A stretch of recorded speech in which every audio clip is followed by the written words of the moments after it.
Can we just chill, let's sit on the couch and talk about love, girl, let's figure this out. Cause I've been on some bullshit, you've been on the same thing, and we just got our walls up, cause we just tryna maintain. And I reckon it's a damn shame, I just feel the same thing, but I know we can't change it. I can feel your vibe, baby, your vibe, baby. See it in your eyes, baby, your eyes, baby. The way you hypnotize, baby, hypnotize, baby. So I'm really tryna see what's up right now. So I'm really tryna see what's up. So I'm really tryna see what's up. So I'm really tryna see what's up right now. So I'm really tryna see what's up. Sitting here all kicked up right now. Vibe, baby, your vibe, baby. See it in your eyes, baby, your eyes, baby. The way you hypnotize, baby. So I'm really tryna see what's up right now. So I'm really tryna see what's up. So I'm really tryna see what's up. So I'm really tryna see what's up right now. So I'm really tryna see what's up. So I know you tryna see what's up. So I'm really tryna see what's up right now. See it in your eyes, baby. The way you hypnotize, baby. So I'm really tryna see what's up right now. So I'm really tryna see what's up. So I'm really tryna see what's up. Right now. So I'm really tryna see what's up. Niggas think I'm tryna fuck. I know you hear stories and hope that they lies. Your best friends are telling you, open your eyes, but don't open them yet, girl, I got a surprise. Ask me no questions, just hop in the ride. Let's go for a drive. Girl, what's on your mind? I know you need love and I don't have the time, but please, girl, I'm out on my grind so we could be like Will and Jada. Boy, in this world needs a banger. Even when the people say they hate us, I always bring it back like I'm the Raiders, yeah. That's some bass shit. Stay patient, only heaven could've made this, yeah. Cause I can feel your vibe, baby, your vibe, baby. See it in your eyes, baby, your eyes, baby. The way you hypnotize, baby, hypnotize, baby. So I'm really tryna see what's up right now. So I'm really tryna see what's up. So I'm really tryna see what's up. So I'm really tryna see what's up right now. So I'm really tryna see what's up. I know you think I'm tryna fuck. Now we sitting here all caked up right now. Vibe, baby, vibe, baby. See you hypnotize, baby. Eyes, baby. When you hypnotize, baby. Eyes, baby. So I'm really tryna see what's up right now. Said I'm really tryna see what's up. Said I'm really tryna see what's up. Said I'm really tryna see what's up.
I'm good. How are you? Nice to see you. Nice to see you. Yes, I'm happy you're here. Yeah, me too. I'm excited. I got my blueberry space. Yes, we'll get it. I'm happy to do that.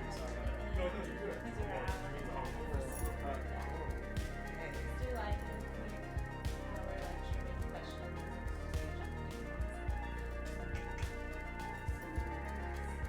So should I stand over here?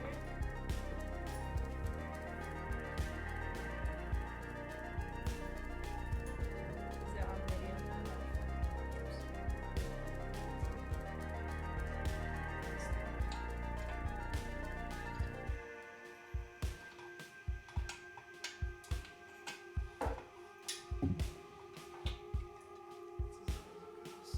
Move it forward.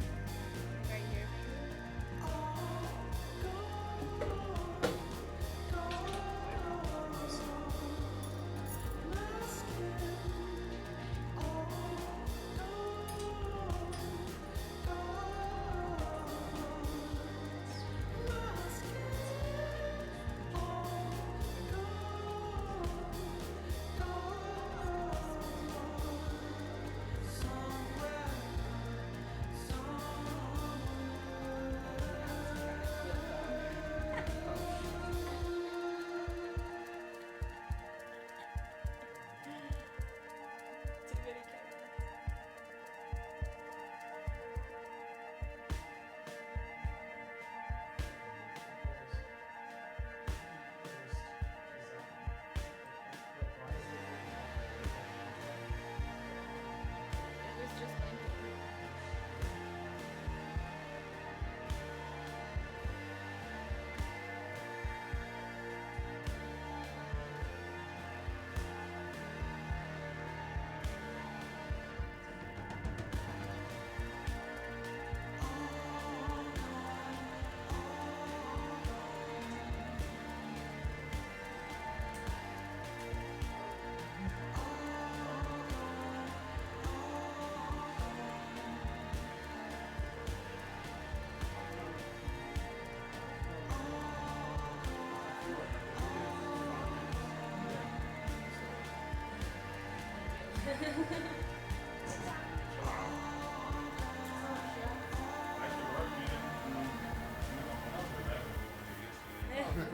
Yeah, this is Tommy.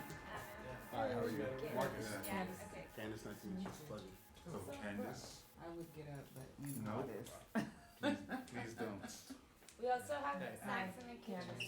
Nice to meet Say you. what? Is it Snacks any- in the kitchen. so, I see you got a beer. Okay. okay, so You this is come your from live the setup. kitchen, we have a few snacks. You have multiple cameras? Beer. I get Okay. that. Just the one? I got it. It's a long story. I'll tell you about it. I guess you can have a No, I glass know. of wine Okay. once in a while. I'll always wait for you to come you in.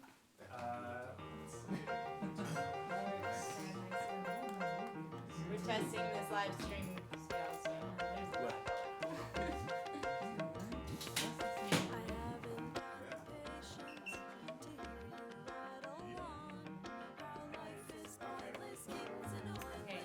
Hi, welcome everyone to Zoo Labs. This is our second edition of the masterclass and our first time live streaming. So if you're tuning in, make sure to hit subscribe to Zoo Labs. I'm Alif, the program director. At Zoo Labs, we teach business to artists, empower them as entrepreneurs, and direct resources towards their ventures. We do that with the music residency, which is 4 times a year. Artists come and stay on site for 2 weeks, build their business strategies, are given studio time to build and create, and then that carries forth throughout their entrepreneurial and business careers. Today we have Adam. He's here to talk about the Neo live looping and what does that mean and what are best practices. Adam's from Philadelphia, is based in New York. He plays keyboards, vocals, guitar, drums. He combines jazz, rock, funk, and hip hop into a fluid style, performing both as a soloist and with groups. Adam's music is layered with reflective harmony, lyrical expression, funky grooves, and live looping with the improvisational spirit. Sorry, my phone's making weird noises. great. We could bring Adam up here. He's doing a little tour, so I'm sure you can plug that later in. Thank you.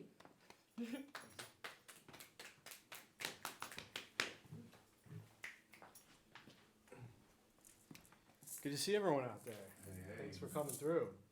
I'm really impressed with this space, Zoo Labs. It's seems to fit really closely with the Bay Area culture, with the incubator lifestyle, and getting different practices, learning from each other. So this is a really cool place. So thanks for having me. Do we have the? Sorry. Yeah, no worries. The magic of technology is about to become before you. Turn it on. Yeah. Nice. So I'm going to do a little performing today. We're going to do some collaborating, going to get creative. It's going to be very open in terms of talking about where I'm coming from, where you guys are coming from. You know, let's try to make this productive for everybody, right? So the term I have here, neo-live musician, what I'm calling that, and we'll get more into why I'm calling it that and what that sort of means for us, is it's music that's mostly performed live and mostly electronic, right? So that's the basic idea of what's going on. So,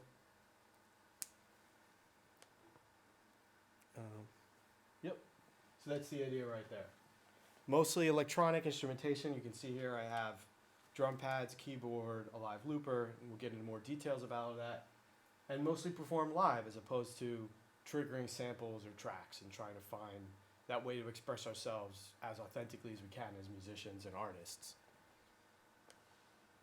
So I'll just say a little bit about myself. I'm from New York City. Originally, I grew up in Pennsylvania, and I've been playing music live in this sort of format for about 5 years, developed these techniques and tried to keep them as portable as possible. And over those years, also freelancing with a lot of other musicians and touring with different artists, you know, wherever that may be. And over the last couple of years, I started a record label in combination with Rope-A-Dope Records, Rope-A-Dope being the parent for distribution.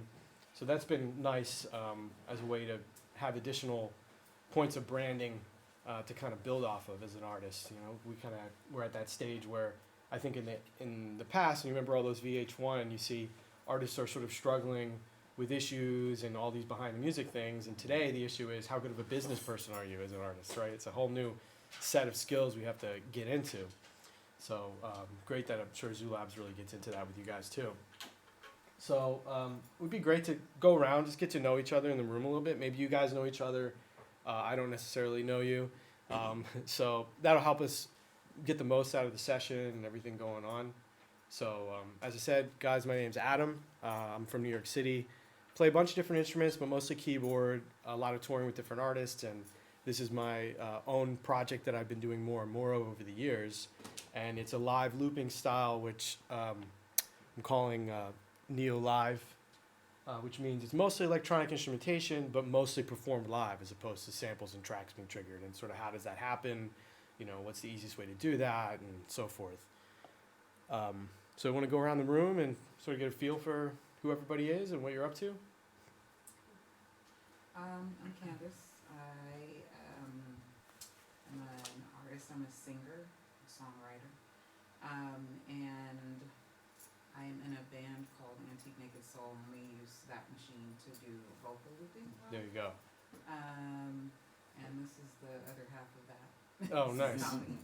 But I don't. What else did you say? I'm from Long Beach, California, but I've been in Oakland for about as long. And I don't remember what the other thing was. Just whatever, Okay. you know. And the next member. Oh yeah. keep the sound going. Next generation. Nice. Yeah. What was the name of the group again? Antique Naked Soul.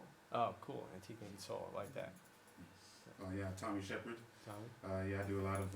I've been doing a lot of live looping since around '98. Okay. Wow. Yeah, around that time with the smallest one, the RC20. Right. Something like that. Right. I'm a beatboxer. I've been. There you It's go. kind of like my forte, and Nice. guess I get paid the most money to beatbox, or from beatboxing. Right. And so, yeah, I've just been trying to figure out different techniques and things Right. like that. We sync up MIDI wise, and we always get all these issues. Yeah. You know, fading in and out, like up Right. and down, like all these things. And I thought maybe we could, I don't know, address some of those things today. Right. And we're just looking for, you know, ways to extend, because we do it live, Yeah. and then but live gets boring after a while when you're doing a whole set. So we're just trying to figure out different ways to, Exactly. you know, yeah. Yeah. Anyway, so Oh, what's up, great. everybody? Hey. Nice. Great to hear what you guys are up to. Cool. Yeah. So I look forward to diving in more Right. together. Cool. My name's Devin. So yeah, I play the bass mostly, some other instruments. Started met Zoo Labs through Pistachio, it's a band I played with this guy. Okay. Nowadays I play with this group called Alumni and Super Cassette. But you know, curious about doing some solo stuff, just, like incorporating live looping and stuff. Nice. Cool. Nice. So bassist and then different groups and getting into looping. Exactly. Yeah. Cool. Oh, sorry, your name once more? Devin. Devin. Right. Okay. What's up? I'm Anthony. Like you said, the Zoo Lab sing with this group Pistachio. I'm a musician. I'm a guitarist mainly, songwriter, playing some couple projects now. Always, I mean, I have a loop pedal and always used it, but I'm like more interested in kind of building out compositions. Kind of like what he said, was like gets like a little boring live, and like I'd love to learn just how to make more stuff happen, and like more song structure changes, and like bigger compositions live with a looper would be awesome. Right. That's good. Yeah, we can definitely talk about that stuff. So. I mean, Liv, I already did my introduction. Nice, But nice. I'm happy y'all are here. And I guess musically, I am a beginner, so all the knowledge, I'm just sucking all the knowledge. Cool. Love it. My name's Marcus Harris. I'm an Afrofuturistic hip hop artist. You like that one? Yeah. So I have a small company. Well, actually, technically, two small companies right now that I'm developing, and we do a lot of music production, digital media, digital marketing, and just content creation overall. I actually know Adam. I've been in a band with Adam. Yeah. We've shared a van. Yeah. Back So in the East Coast. East Coast love. So Okay. yeah, I'm really looking forward to seeing. I've seen a lot of this in terms of the progression, and Right. to be able to see kind of this new phase of some of the stuff and some of the work. The music's amazing. Looking forward to it. Looking forward to learning more about your secrets. Right. Cool. Yeah. Obviously, every time we make music and everything we do, there's so much we put into it. So then, sometimes you don't even realize, but you can kind of look back and break it down and say, okay, what are these elements? And I think being able to break that down and talk a little bit about the process, hopefully some of that will be useful. Maybe some of it, maybe not, maybe all of it. I don't know, but it's something you guys can apply to what you're doing. And it's great to hear more about where you're at, because that also helps me know sort of what we can get into. Oh, I just want everyone to know, if I keep checking my phone, I got an 11-year-old. I'm checking when I'm doing this homework. Oh yeah. I'm not being rude. Right. Baseline. Be like, he's probably already tapped into the live streaming. He probably knows more about live streaming than we all do. Right? He's watching you watch him. Right. Yeah. He's like, oh man, my dad's about to text. Trying to get done so we can actually come in and see what's up. Right. Oh, he's here. Yeah, he's in the car. Oh. Cool. So I'm gonna get started with a couple tunes and take it from there. So,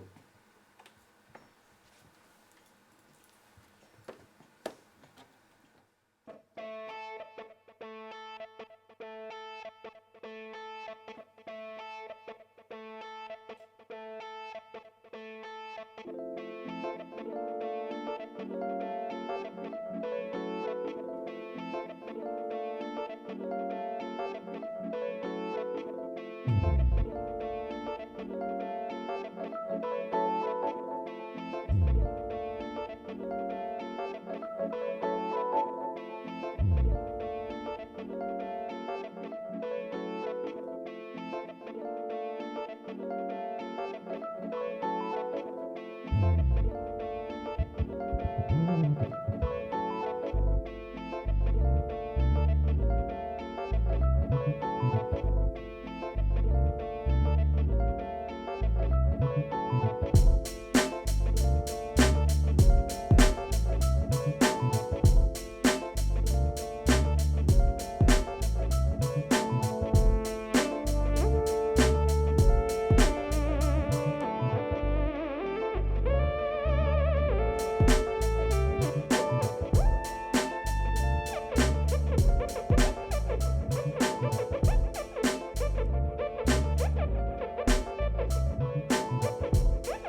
So should we clap? Yeah,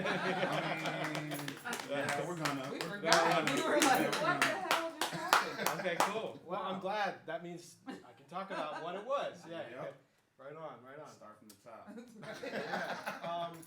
I'm gonna do one more just to get a few Yeah. things floating out there, and then we can get more to chatting about it. Super dope. I Thank feel you. like we've been underutilizing. Yeah. Mm.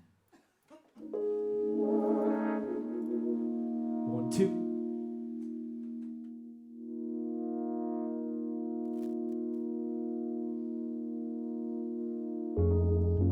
We evolve come to, can we evolve into?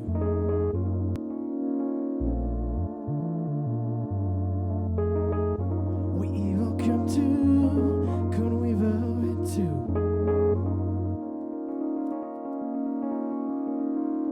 Boom boom cuts, so we evolve come to, boom boom cuts, evolve into. Boom boom cuts, so we evolve come to, boom boom cuts, evolve into. Boom boom cuts, boom cuts, boom boom, boom boom boom, so the kick up, boom boom boom. We evolve come to, boom boom, caps to evolve into. Boom boom cuts, so caps, boom, so caps, so caps, boom boom.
Surrounded by a road noise, must get my poise, grab a task and dance. With your touch to say trance, can I glance open out and see connectivity with the peace internally?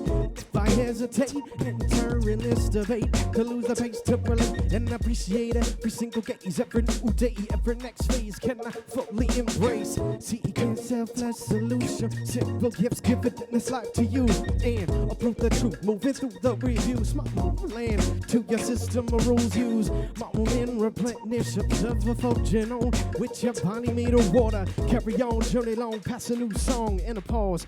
Breathe the chicken on cause all we've all come to, come evolve into.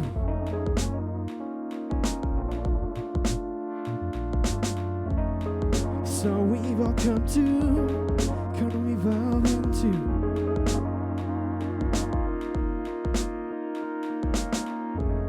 So give of yourself to light up your sails. So give of yourself to light up your sails.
So we will come evolve into.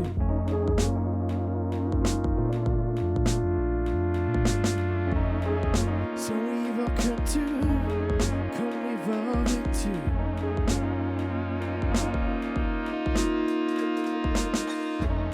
So give yourself to light up your sails. So give yourself to light up your sails. So give yourself to light up your sails. So give yourself to light up your sails.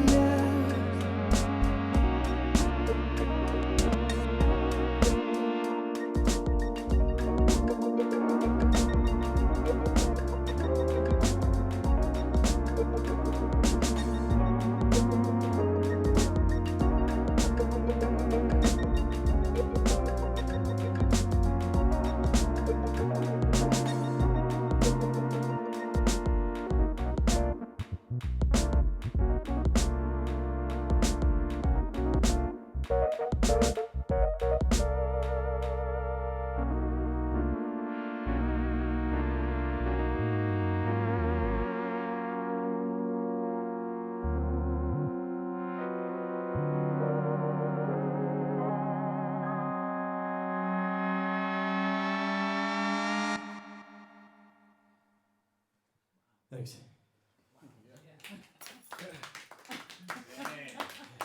Sick, man. Thanks, guys. That one always, and sometimes it feels like you run a race after you do all this stuff.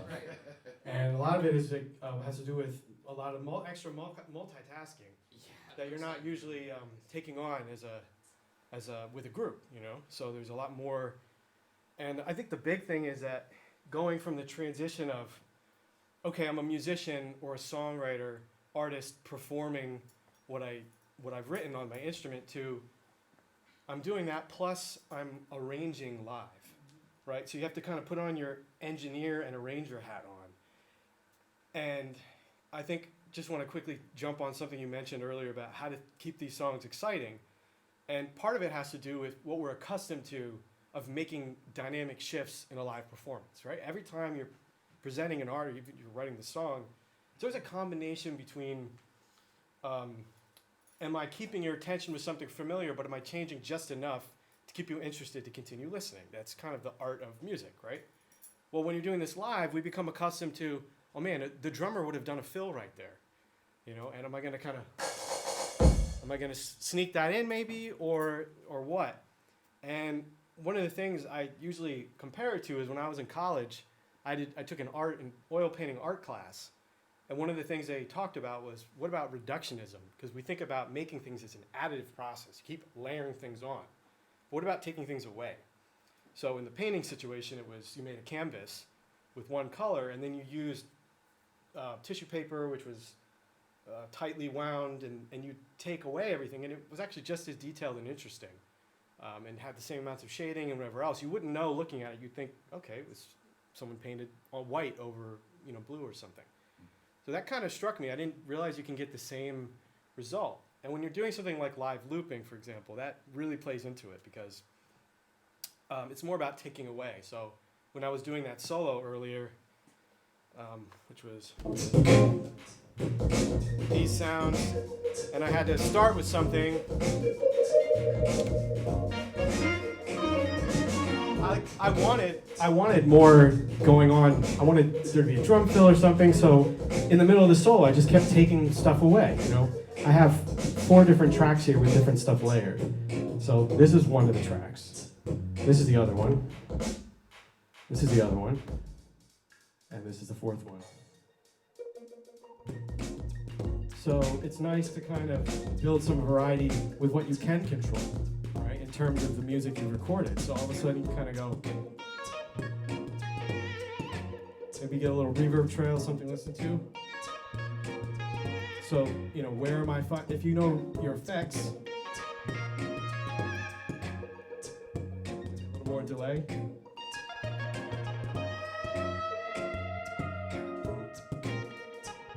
Now I'm adding one more element in there. Maybe I turn it up a little bit. And then I'll throw the drums in there.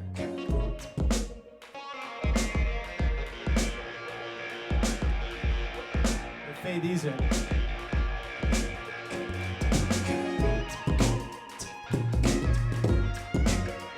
So now I'm back in, right? So a lot of times it's using the tracks and subtracting and trying to get stuff going that way. So we did the performance part there. So I have some kind of guiding questions here. You know, we talked about whether, you know, who's been doing live looping and sort of how that's gone. One thing I want to talk a little bit about is what sort of brought me into this style, like why I kind of came into this sort of end zone with it. And part of the thing was, you know, I think you guys are in the Bay Area. It's just, I don't know what it's like to live here, but this really seems like, as we all know, this is where the technology center of the world in a lot of ways. I remember hearing someone talk about ordering beer from a server who was basically standing looking that way or something, some kind of app for that. And in New York, we're pretty up on everything, but it seems like the tech is just on another level out here. And I mean, we don't necessarily step back and look at how it influences us as artists all the time, but it totally does. And a lot of times when you're learning music and you're going to school, that's not really the stuff that's talked about. It's more, how do you play music? And there's a lot of these other issues that go to the wayside. And for me, when I moved to New York in 2010, I remember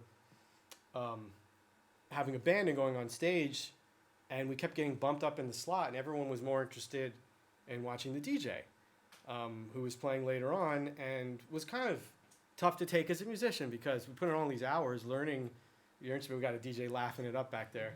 Yeah. Yeah. One of the ones to me. Yeah, probably you.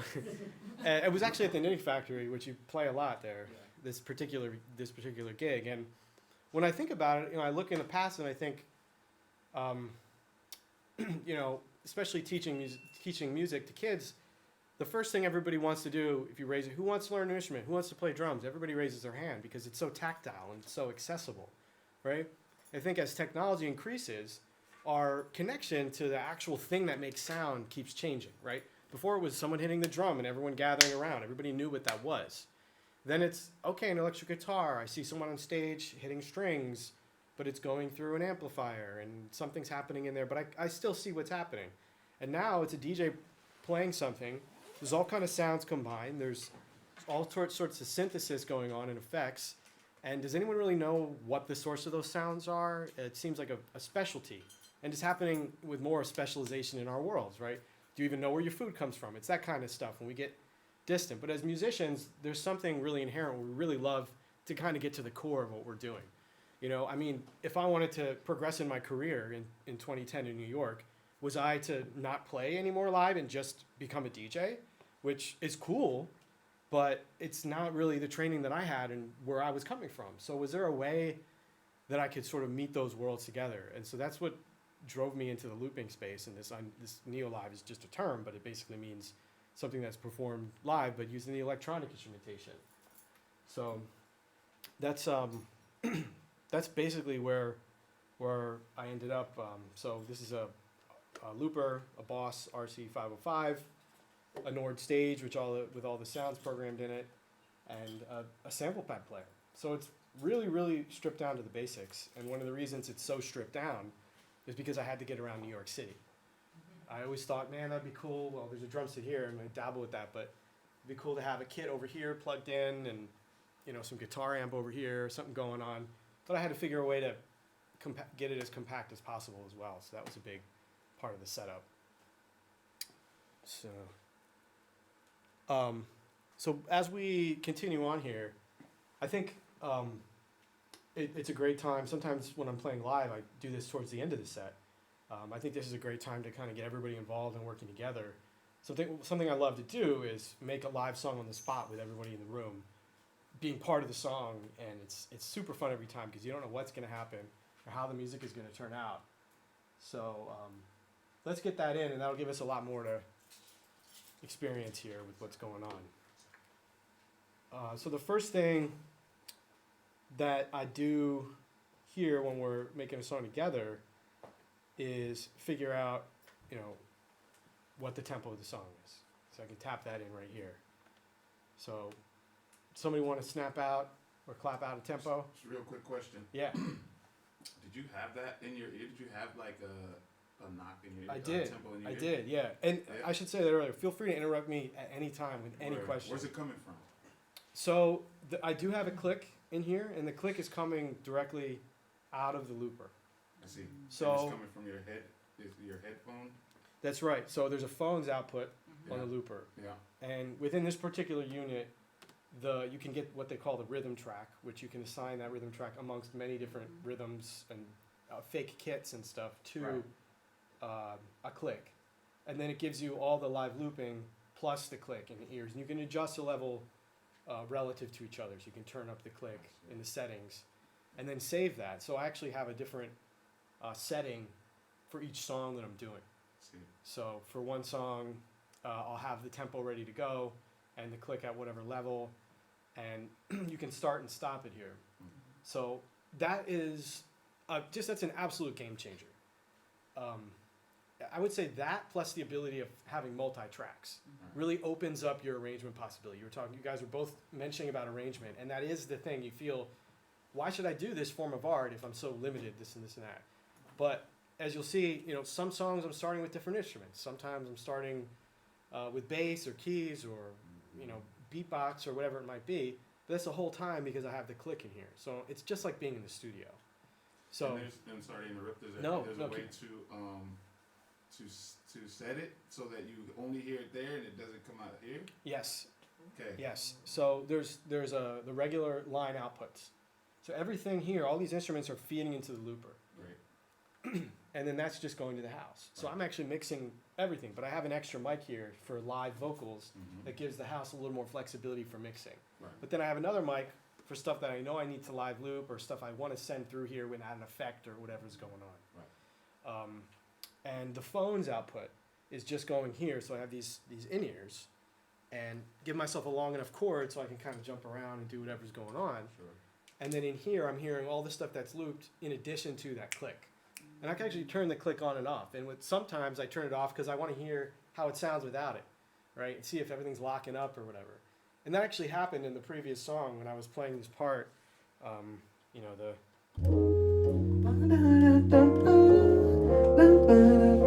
I was doing that, and I realized, because I usually shut this click off while I'm doing that.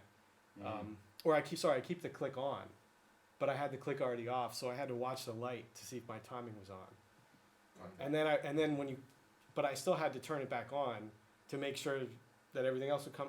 Sometimes you deal with these inconsistencies, even if you've practiced this a million times. Yeah. You just roll with the punches, because mostly what I learned for looping and for anything else is a lot of times I'm way harder on myself during a performance, like, oh my God, that didn't go right or whatever. But if I listen back, it's like, oh, that wasn't too bad. And a lot of stuff you thought was awesome, it wasn't as good as you thought. It was okay or something. So that's another thing you learn too, just to kind of like let go and just sort of let it happen, Does it help with feedback to have the phones? Because a lot of times the monitors, we have to be like really mindful of them not being too loud, and then it's looping those other sounds. That's definitely true. In fact, we were debating before this whether or not to even have a monitor, and the only thing we're sending through here is this mic. And even though this mic can technically pick up a little bit of the house and throw it through there, it's great to reduce as much stage volume as possible with looping, because then you get a clean signal for each loop. And one of the things I'll mention that I do on this looper, and each looper is different, but you want to adjust to the looper you're using, is there's a mic gain and an instrument gain, and when you click record, it's going to record everything at once. So the mic I always have down if I'm not using the mic to loop. So that way each instrumental loop is just super clean. I don't have any here to give an example, but you could hear how there was just nothing else coming in because it's just off. So if I'm singing with it or I'm looping with it, then I'll turn it on and accept whatever level of feedback I have. So that's something that you're always trying to battle against, but trying to minimize in those kind of ways. And what about, sorry. No. Like I said, this is great. I love the fact that you're asking whatever you want. Yeah. We were doing a show outside. It was like Mountain Winery or something, and there was a delay in like what we were hearing and what was coming out into the audience. Do you have any strategies for like? I think I don't know what we ended up doing. We just tried to listen for it. Yeah, I just knew it was going to happen and did everything based on that. If you have any techniques for how to deal with like delay in the output. Yeah, so was that, that sounds like that could have been not even exclusively a live looping problem. No. Just the fact that it was a festival, so it was maybe bouncing off the back. I mean, the only thing I could say is just having as much isolation on stage as possible, as a loud enough mix in the monitor that you can focus on that, or if possible having in-ears of some kind. I mean, these really help because I can hear everything in here. It doesn't give me the feel of the bass and all that extra oomph, so a lot of times I'll keep my in-ears a little bit out because I want to hear what's going on in the room and I want to feel that live sense at the same time. But this gives you all the detail you need to kind of focus in. So any other thoughts and stuff you guys want to? Thanks. Yeah.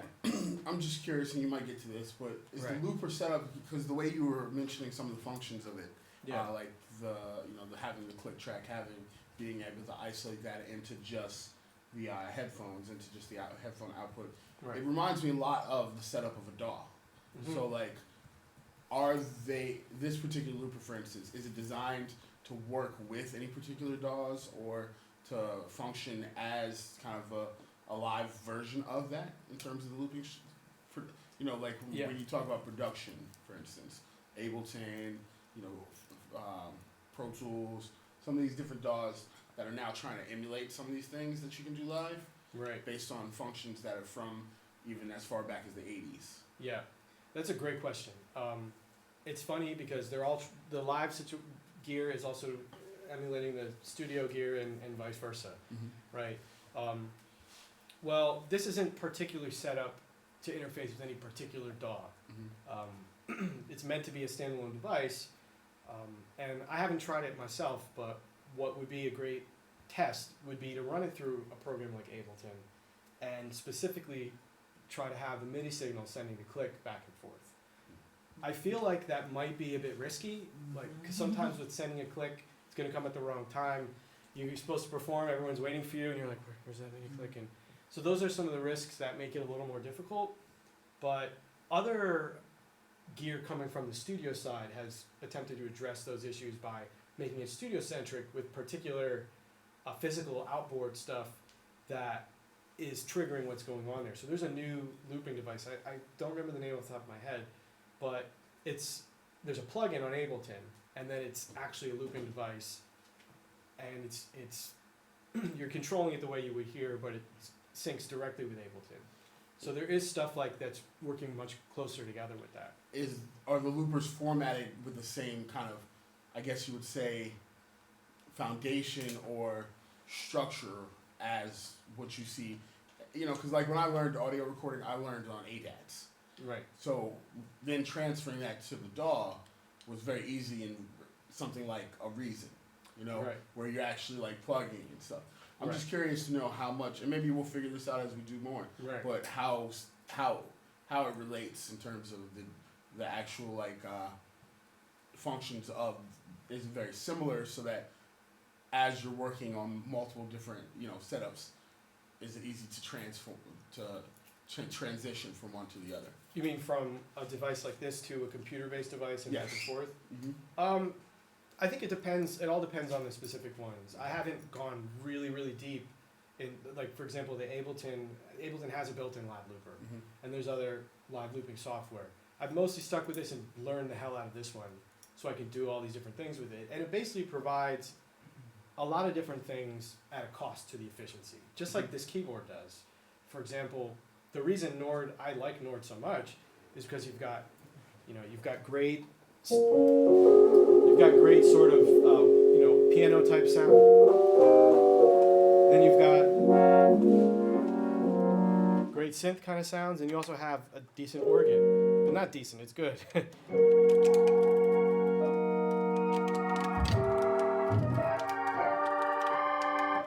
And you have all that stuff, and you can combine them at once. You can add effects. So to be able to do the most in a compact package live as a plug and play is one approach. The other one is to have all your plugins ready in Ableton and all this stuff. And potentially it's more expandable. Like if we go back to the looper, I've got 5 tracks here, right? Of course you can get a second one and link them together, but there's a certain limitation, but it's a solid device. There's effects, and you can apply only one effect at a time, right? So there's limits, but it's tactile, it's easy to use, it's easy to carry around, it's light, it's not going to, I don't have risk of it crashing like a computer does.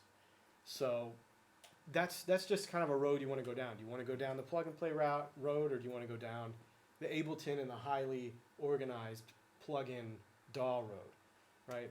So they try to copy each other, but that's kind of what I would say initially. But let's do a group loop here so we can all kind of get creative and continue going from there. So let's get a tempo going. Does somebody? How about young man right here? What's your name? Tommy. Tommy, nice to meet you. Yeah, we did. My name's Adam. Hi. Yeah, we did a bunch of introductions earlier. Do you want to just randomly clap your hands to some rhythm, and whatever rhythm, as fast or slow as you want? Okay, keep doing it. Nice. 95.8 BPM. That's one of my favorite tempos. I mean, not specifically 0.8, but that 90s hip hop 96. You know what I'm saying? That sounds good. All right. So we're gonna do this together, and I'll talk. Usually I just do it, right? But I'll talk a little bit about what I'm doing. So I have the click here right now. I tap tapped in what Tommy gave us. Now I have that tempo in here. So the 1 tells me where the 1 is. And what I'm going to do, So anyway, Yeah. you could put that out of the mains or no? well, the click, there's no way of putting it out in the mains, but ding, don't, ding, that's what I have. Right. Yeah. So what I'm going to do is, first I'm going to snap on the upbeats, just to give myself something going through the mains. And what that does is it allows me to create a loop length to start with. So everything is going to be that length. Now I don't like to stretch these loops more than a couple bars, maybe 2 bars, maybe 4 bars, depending how fast or slow it is. Otherwise it takes forever to kind of build these things, right? So I try to keep, if you noticed, most of the loops I do are 2 or 4 bars in these songs. So, there you go.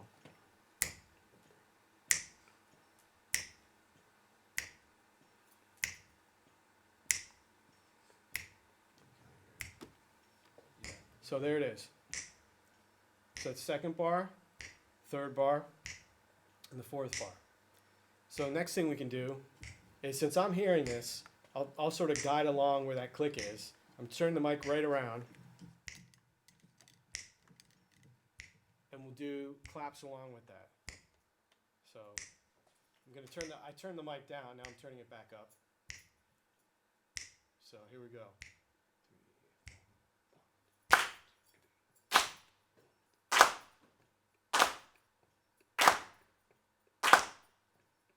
You can keep going.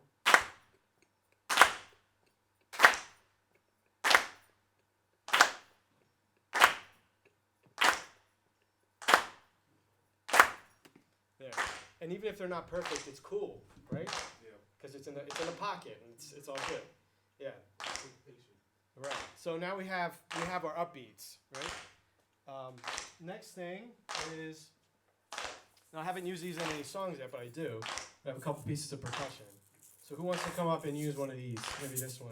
Let's start with this.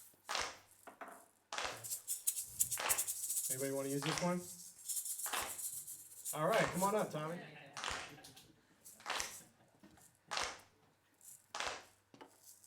So you can shake it however you want, and I'll give you that tempo here, so you can kind of watch my hand with the, with the rhythm in. But that's like where we are. And then let's do once more.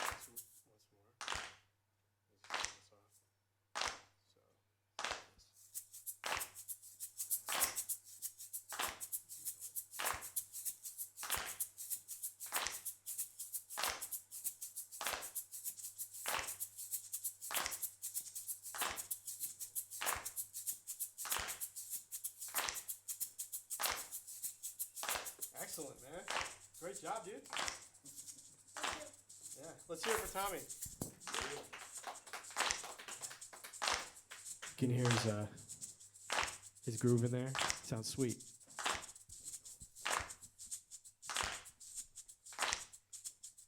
So we got one more piece here.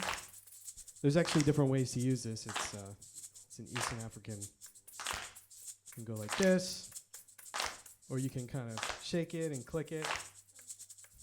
Whatever you want to do, you know. I don't know if there's actually, I've seen since videos on Facebook of guys using these like in all these insane ways and making these huge beats with these things. So I don't know, but I'm super novice with it. Does anybody want to try this one? The other Tommy? Is it a Tommy special with these two? They look like dumb chucks. Have you seen those things? Yeah. Cool. I'll just do that tempo here. Light too there. The tempo. Oh yeah.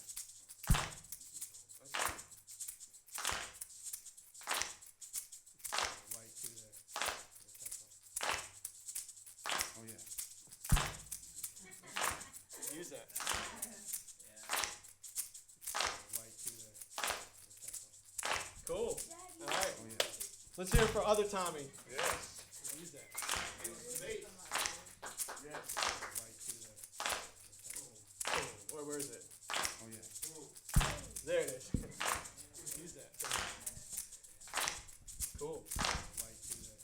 So, does anybody want to use, the next thing we can do here is actually keys.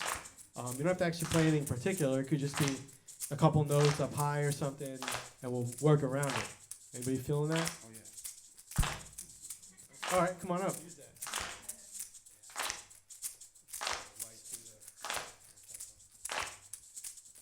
yeah.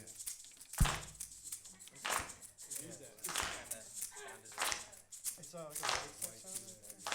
Anything in particular you're feeling, or yeah, whatever you want. Yeah. Use that. Oh yeah. Use that.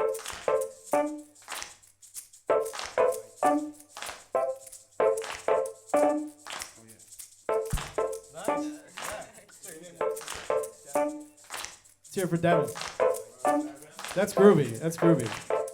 It's really nice to do this with a room full of musicians. It's like, it's not like, oh, this is what the keyboard is. It's like, he may not even play keys, but he's like, yeah, I got it.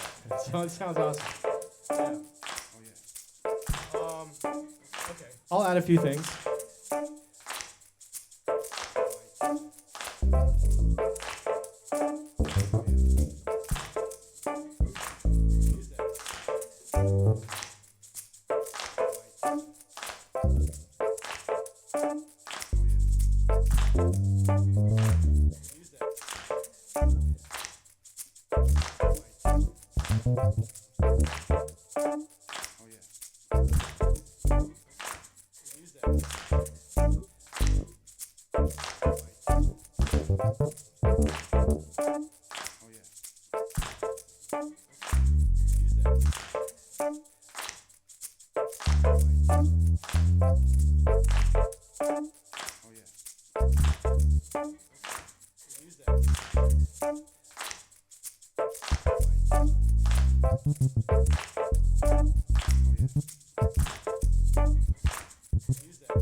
AMH.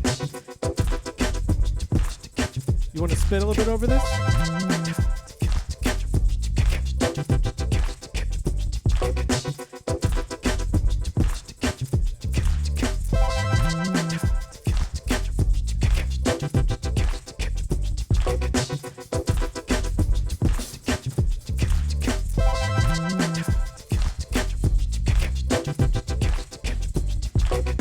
Rhythm and soul, make your body go until your body glow like a bomb we blow.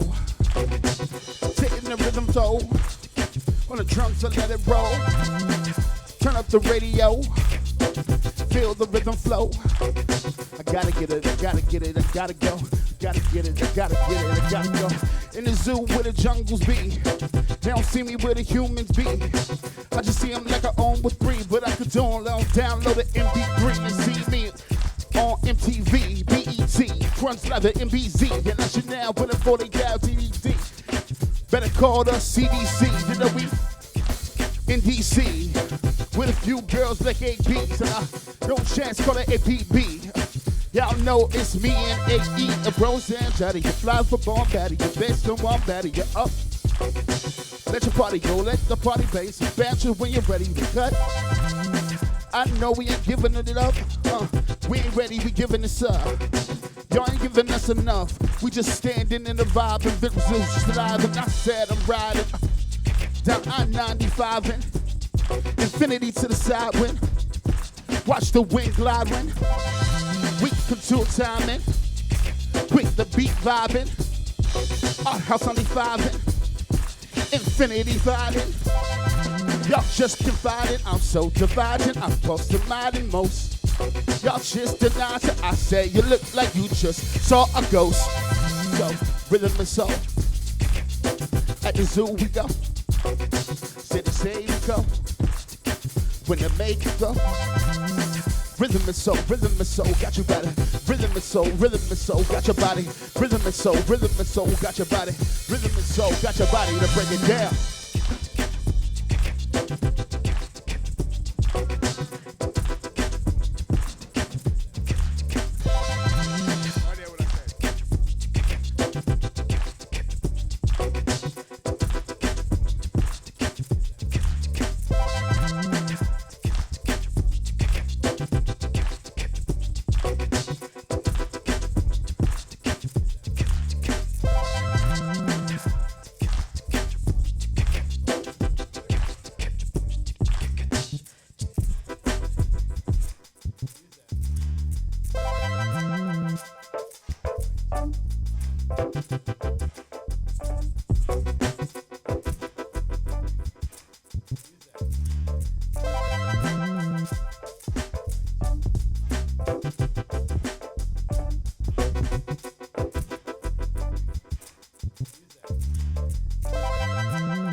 Those laughs are killing.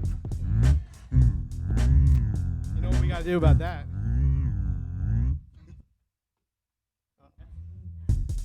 Wrong track.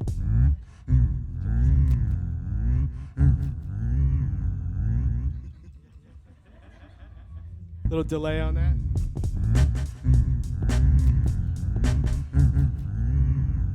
Oh, you're giving me some ideas over here. Let's try this.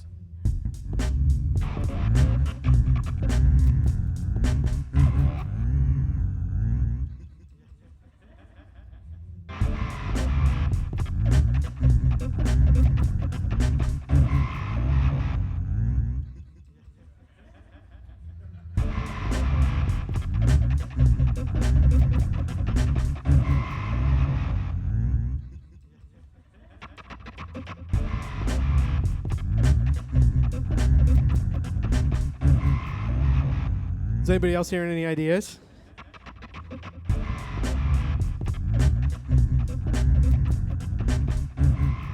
I haven't. Let me try this idea.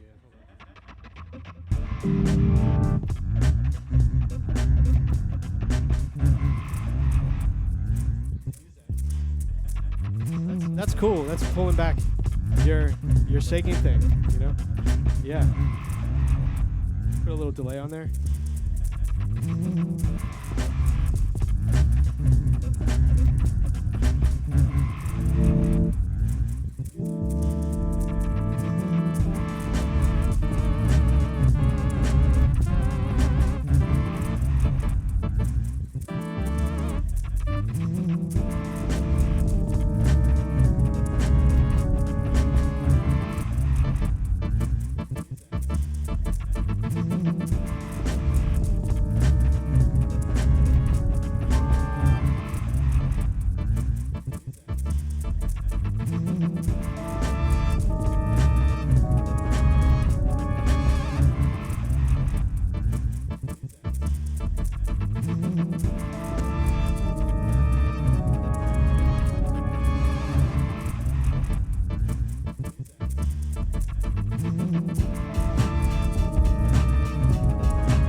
MH, you want to come up for round two? I feel like you might be feeling this.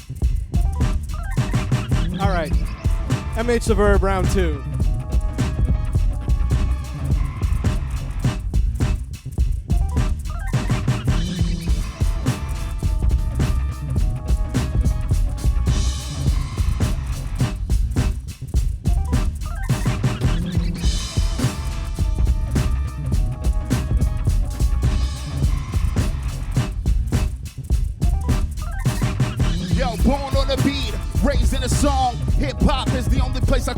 So I walk streets with a gangster lean. Kids on my street call me Radio Raheem. Oakland beats like 20 got saxes. On they fake cash like Noni got mattress. Y'all wanna see me, I'll be coming on the Atlas. Holding up the world like I was a damn Atlas. Y'all see me scoping, in a roping. I said I'm groping any chick that was open. Open, copping and hoping. Y'all be stumping and choking. I'm like Tiger Woods at the US Open. I'm sick in the red, getting the dead. Sick in the head, getting the bed. You know I'm sick and sitting there wet. I'm playing sitting, I'm wrong at 40, waiting instead. I'm making water if he got it. Tell Adam to get him. Switch shaver can cut him. I sang better forget it. So said I cut them all up and edible to split them. What do you?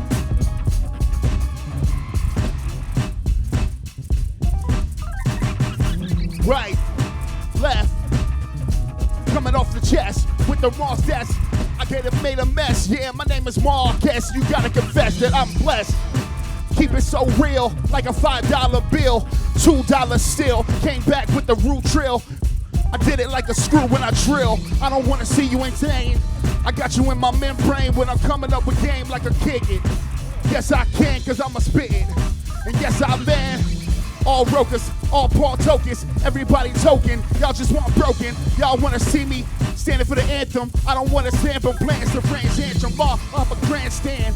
Coming through me like I'm Dick Clark on American Bandstand.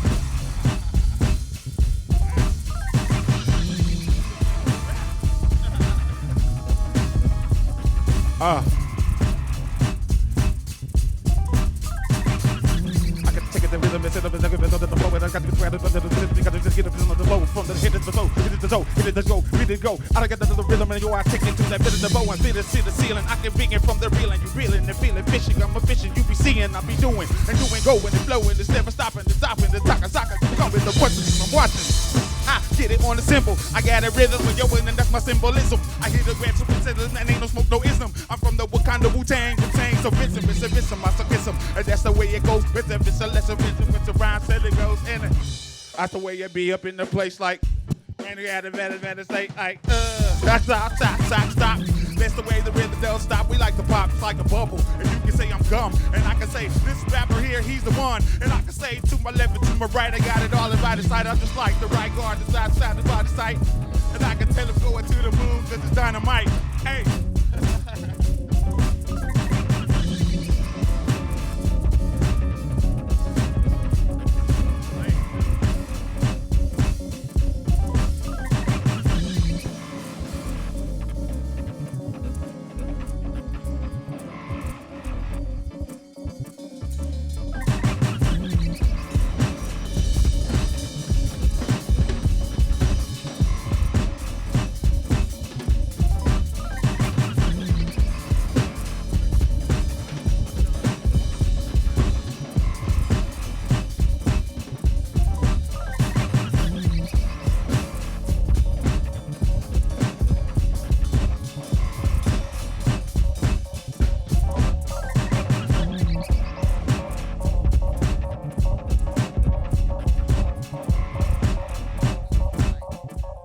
How you guys all feeling out there?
So we've really gone a lot of places, and this is a super creative group. So I'm super psyched about everything that's just happened. This is killing.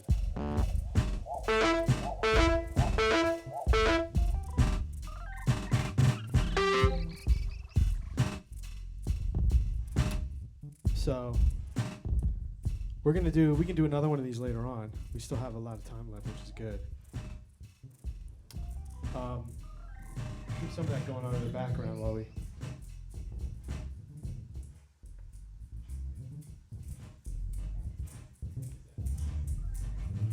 We could dive into the techniques of live looping.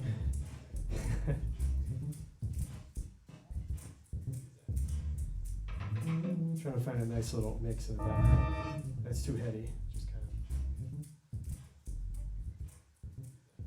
That'll be pretty good. Or we can just shut it off and let our ears breathe for a second. How about that? Nice. Let's hear it for you guys. Yeah.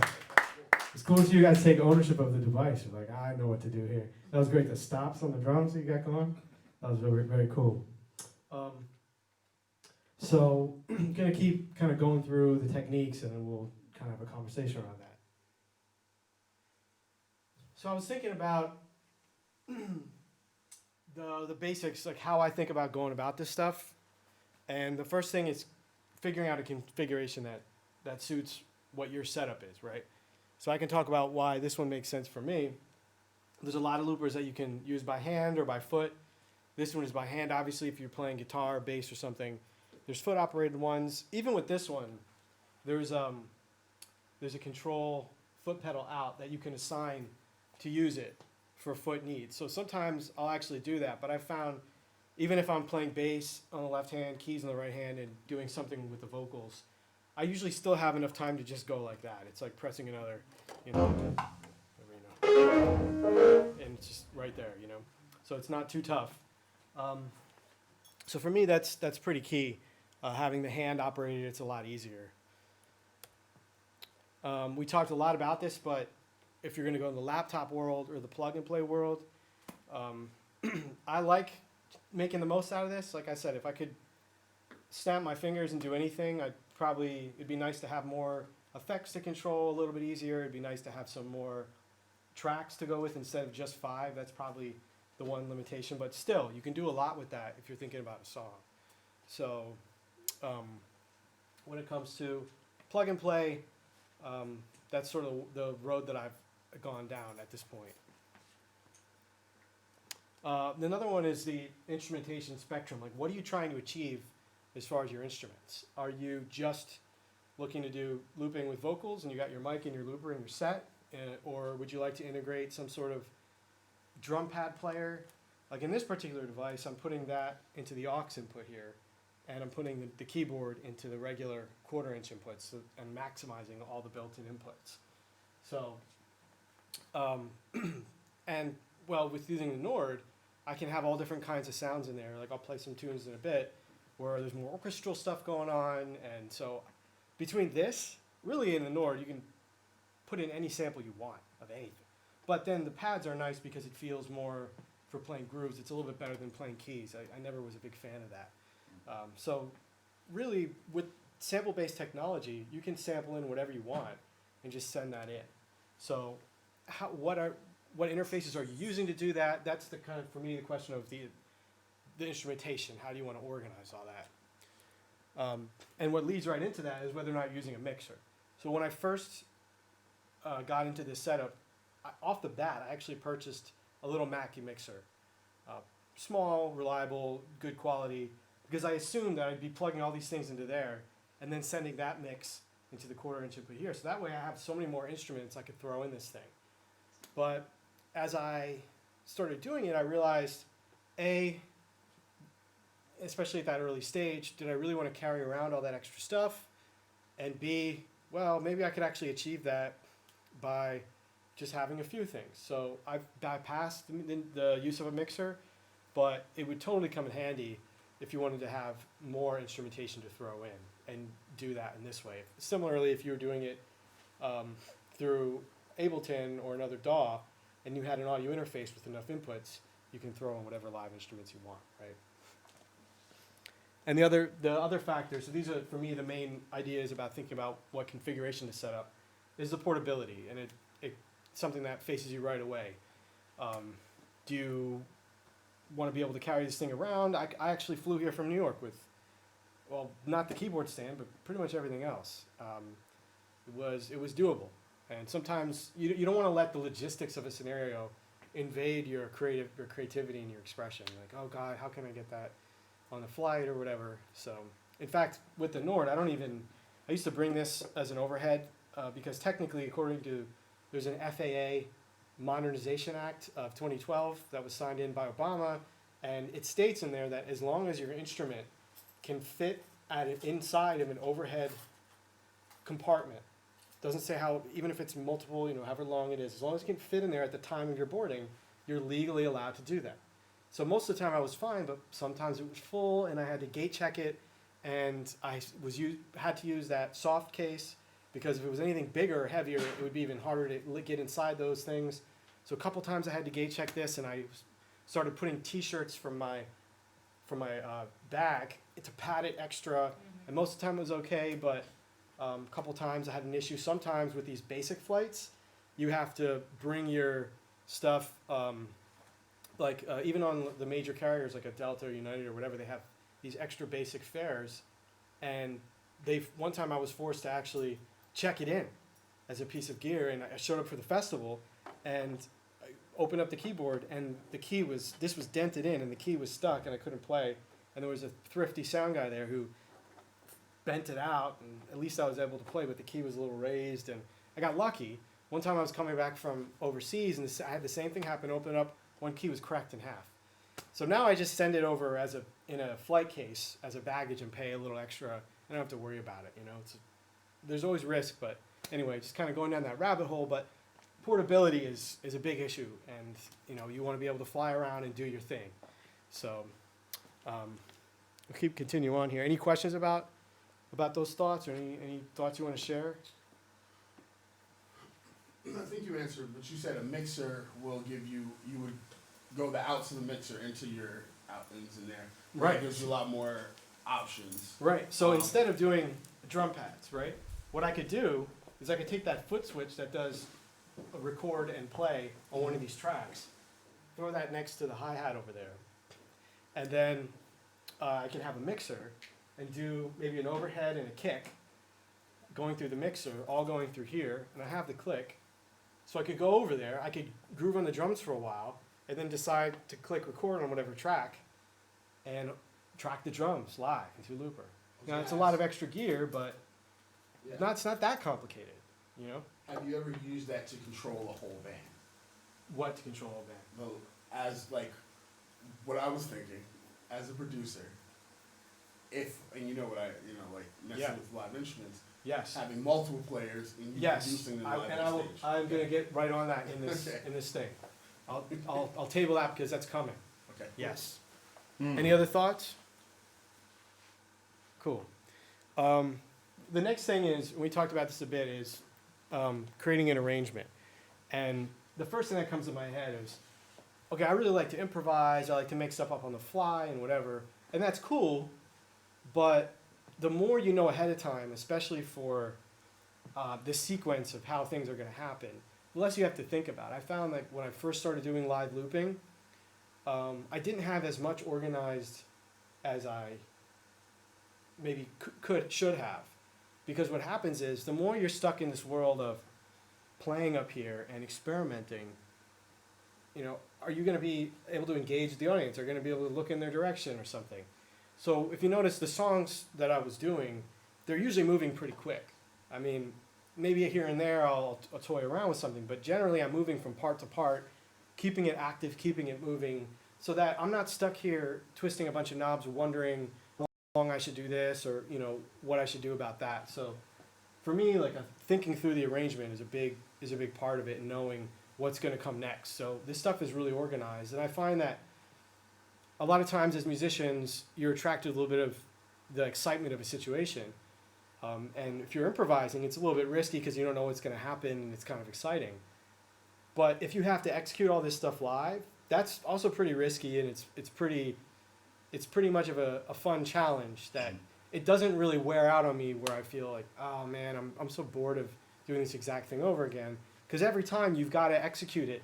And when I was playing one of those songs, I heard in my ear, I heard the click, and I'm like, okay, this is my one chance to get the groove right. I got to be on the click. It's got to sound tight. If it doesn't, well, I can maybe do it again, but you want to get it, you want to do it, you want to execute.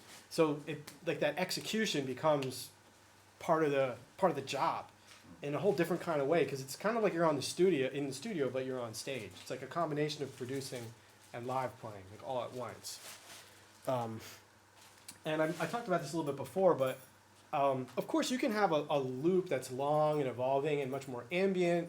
Maybe that works good for certain scenarios where there's not much of a change and you just sort of have this atmosphere, then do some vocals over top, or maybe you're playing for a yoga class, or maybe you're just creating these layers that you know are really cool that just continue on. But generally, I like to keep the parts short and simple.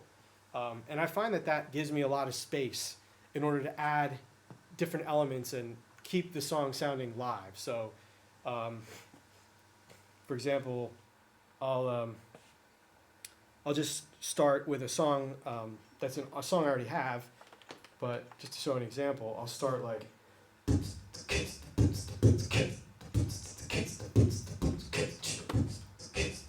That's just 2 bars. 2, 3, 4. And then I come in with.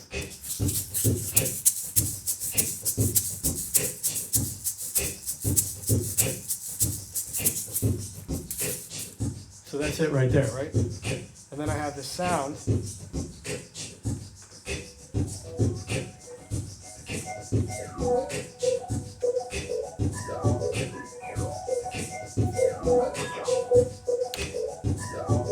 And that's it. Then I'll mix it down a little bit. Usually right after I loop something, I'll find the right mix.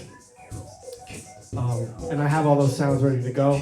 So right after, just want to get things going as quick as possible. Keep it moving. That's part of the fun. Is like, how quickly can you just do it and keep going?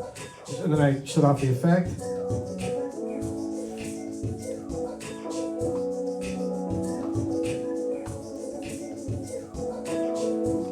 So play this a few times. And then I'll shut off this for right before I go into the verse. It's going, and then I turn it off real quick, and then add the bass and vocal.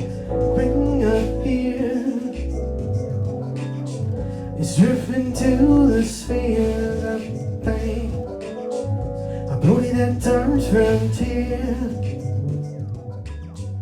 Something singing, look here. Then I put this thing back in for change rhythm. So just creating variants with what I already have, Same thing again, take out that sound. I can feel the rain up here.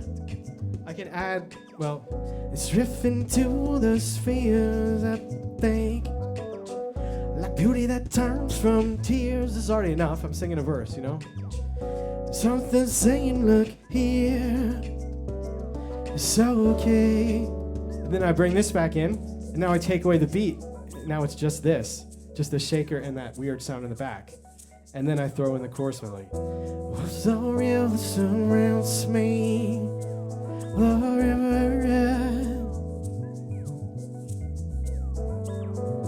Yes, the real surrounds me.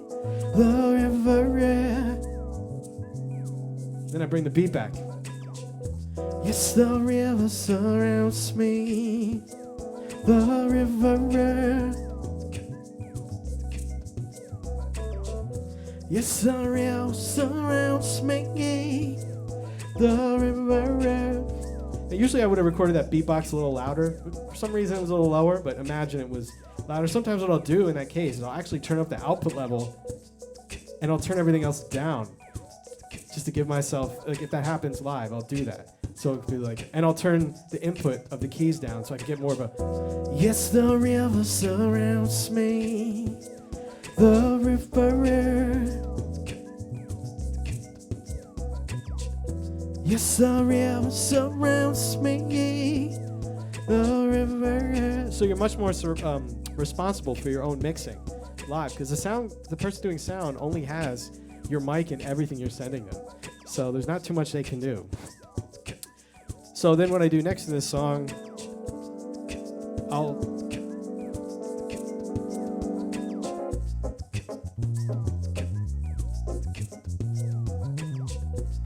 So notice I just all of a sudden changed keys. I went up a whole step. Again, you gotta be more creative with how are you making the arrangement interesting on a musical level, so just a groove thing. And then after I do that, so far I have, which tracks do I have? I have the beatbox, I have the shaker, I have this weird sound, and now I have the bass and the keys in one track. So after that comes, I'll directly go over.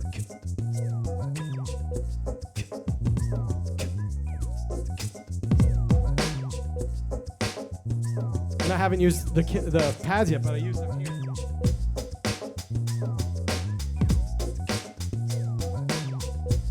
So now I have those going. If they're too loud, I'll turn them down a little bit. And then and then I shut off that weird sound, and I get ready to turn up the mic gain, which has been down because I don't want to pick up any feedback from the room. And then I come in.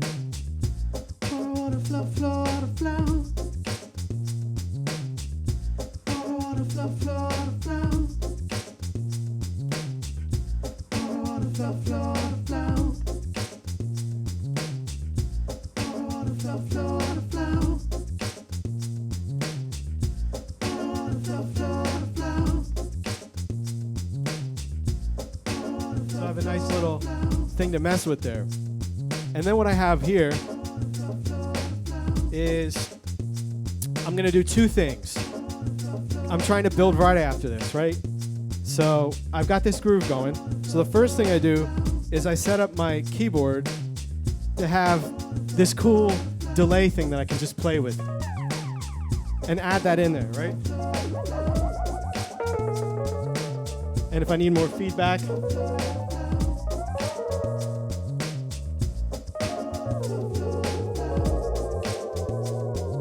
and the second thing I do is I have this effect set up on the vocal track and the beatbox. And it's a beat repeat, and it's already built in. I already have this setting for this song, and I have that ready to go right here. All I gotta do is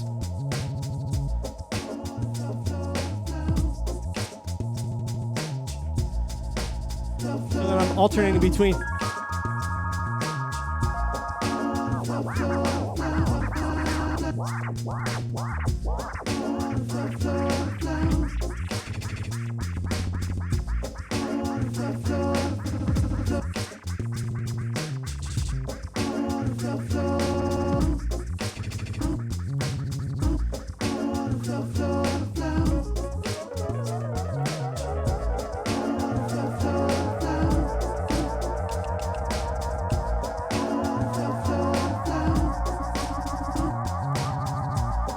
It's not that complex, but it's cool. Let's say I do this, build the tension, and then I have my tempo, and then I drop my tempo all the way down.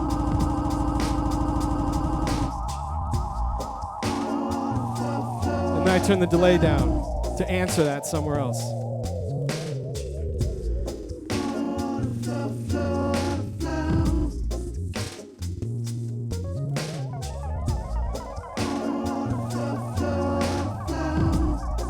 Then what I might do is start ending the song a bit, you know. Take something out. Maybe turn the tempo up a little bit, you know.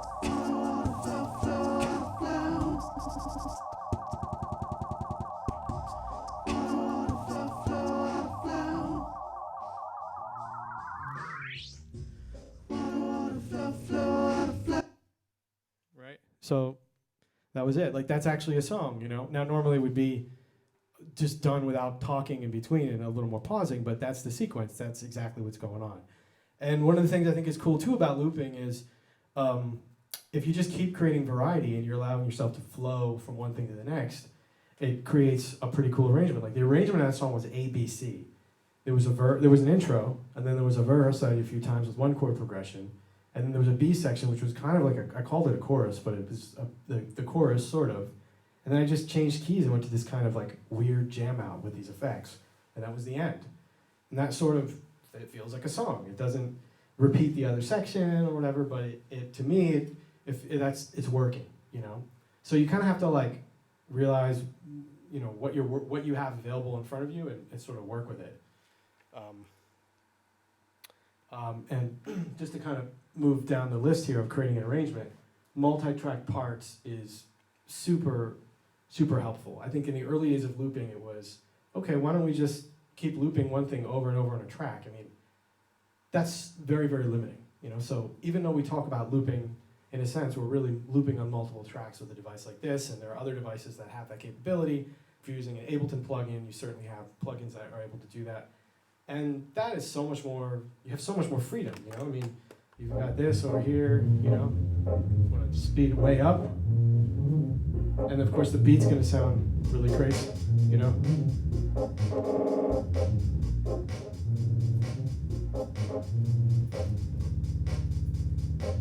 And that's pretty cool, you know, you can do a little, you freestyle over that or whatever. Yeah, here we go, Zoo Labs, I'm about to go. I'm seeing different things in the studio. Here we go, about to flow with the Zoo Lab. Yeah, say woo-hoo, here we go. Got a new guy here on the left with the black hat. That's what I'm saying, like a cat, sneaking around doing his thing. He probably plays music. Here we go, let's keep it quick. Got the umbrella, got a storm yesterday, flew in from New York. I got to horn up with the gangs and grab them, go real deep, pick it up like a stab 'em. No, I like to do things with peace. Here we go, gonna grab a piece of peace. Here we go and flop. Oh yeah, flop it up just to keep going. Here we go, slow mo, yo. I don't know, I'm just playing around, but yeah. So. 'Cause you can. What's that? 'Cause you can. Yeah. I mean, it's fun to have the toys to play with, right? Yeah. So this is another big thing about creating dynamics with live looping, which I think is really the #1 challenge. Arranging and creating like extremely fun dynamics and movable parts. Are you going to be layering things, or are you going to play things all at once? So one of the big problems is, well, what if I want to go back and forth between a verse and a chorus, and I looped all these parts, right? Well, in one of the previous songs, I had that going on, but even in this song, even though it doesn't take that form, a way I would demonstrate that is we had these beats going on. Let me get it closer to the real tempo of the song. Probably somewhere around there. Now it's a lot of flexibility here if you're playing bass with the left hand and synth bass, keys with the right hand, and you have a vocal. Because right there you have your rhythm section down here and you have your vocal up here. I can play, that's what I was doing in that song. So I had one section like, it's a verse. It's drifting to the spheres, I think, in the chorus. Yes, the river surrounds me, the river. And then all I was doing to create variety was turning off one of the drum loops. And in the beginning of the song, I wasn't wasting too much time building that up forever. I just did a couple bars of one, a couple bars of the other, a little effect. So, a lot of times you see these live looping songs are all like 8-9 minutes. And it's cool, but, the challenge is like, how can we make these things happen quickly? And the other song I had played earlier, to speed up, let's pretend this is the part for that song, but you remember I kind of was like, it was this song like, and I was doing a verse over that.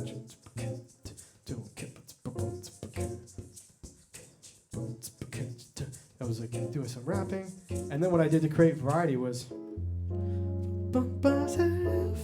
to light up your sails. Just turn the beat off, right? But I have the click in here, so I know exactly where I am. So give up yourself to light up your sails. And then here we go, verse 2. I'm just trying to play key for you. Keep it cool, here we go, smooth. Popcorn in the yeah. Yeah, let's get it up with the stars, yeah. With the stars reaching high, here we go, Zoo Labs. I'm about to pad up with you. So give yourself to light up your sails. What I might do is add reverb in there to give it some more space. Yourself, and I got that right there, the reverb, Let's add the beat back. Another verse. So right there's a way that you can do verse, chorus, verse with what you have without wasting all this time. Because you're like, I don't know what else I have to do. I must have to loop all these parts. And that's one way to do it when I'm saying layering versus all at once. Like playing what you need all at once versus stuff you have layered. Like if I had, for example, this is what I have in the other song, but if I just went...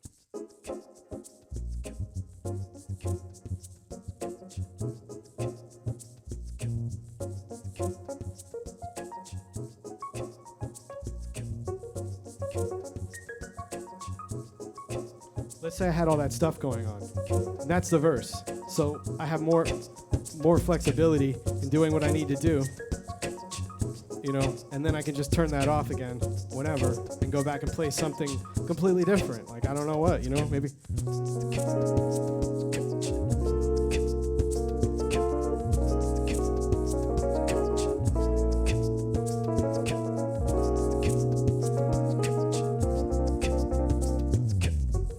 And then I've got something else, right? And of course, you could also go, and the first time you play that other part, you can record it. So I'm going to press stop and record at the same time.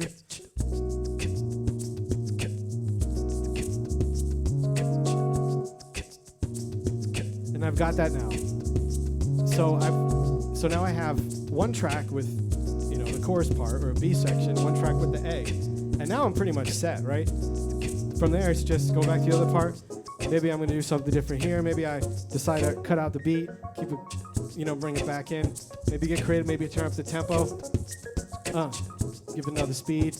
Maybe I can just, every once in a while hit that, But it's a little loud, I'll turn down the volume.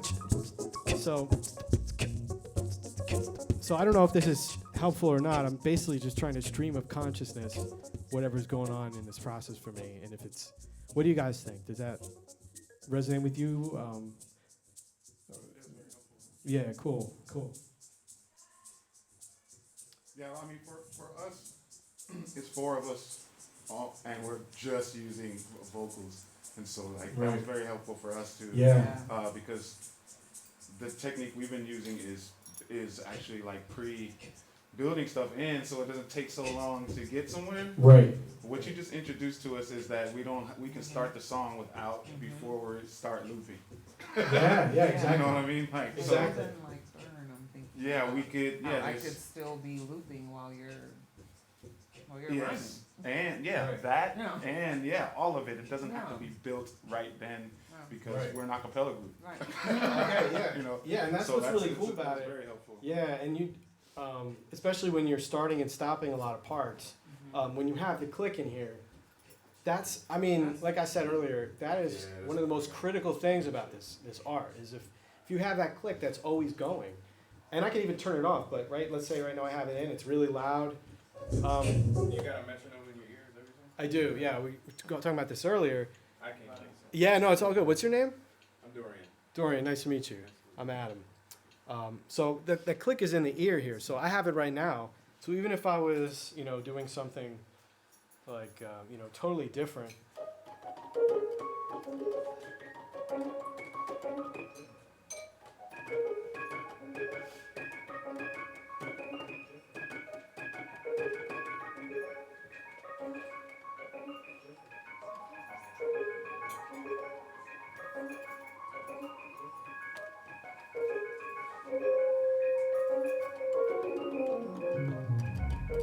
Right? Even if I just did something like that. Did you start that on the one note? Did you start the loop on the Here's one? the thing. I mean, it doesn't matter because there's already loops recording in here. So whenever you start, don't stop it all, then it. Well, these other loops they're not on, right? So there's loops in here that are just from before. I just turned them off. The same tune is going. I just hear the click. So you hear this ambient thing going on. That sounds cool. And at any time, I can start bringing this in. And it's gonna come in where it And then you can say, oh, okay, that's where that is. And then let's say the beat drops now. Right? So, and then we have this, there's one more part that was already in there. My question is, if you had everything stopped and you just hit that, but you started it off of the one note. That was the thing, like. I know where the one is. For me, the one is here. Right. 1, Yeah, 2, exactly. 3, 4. 1.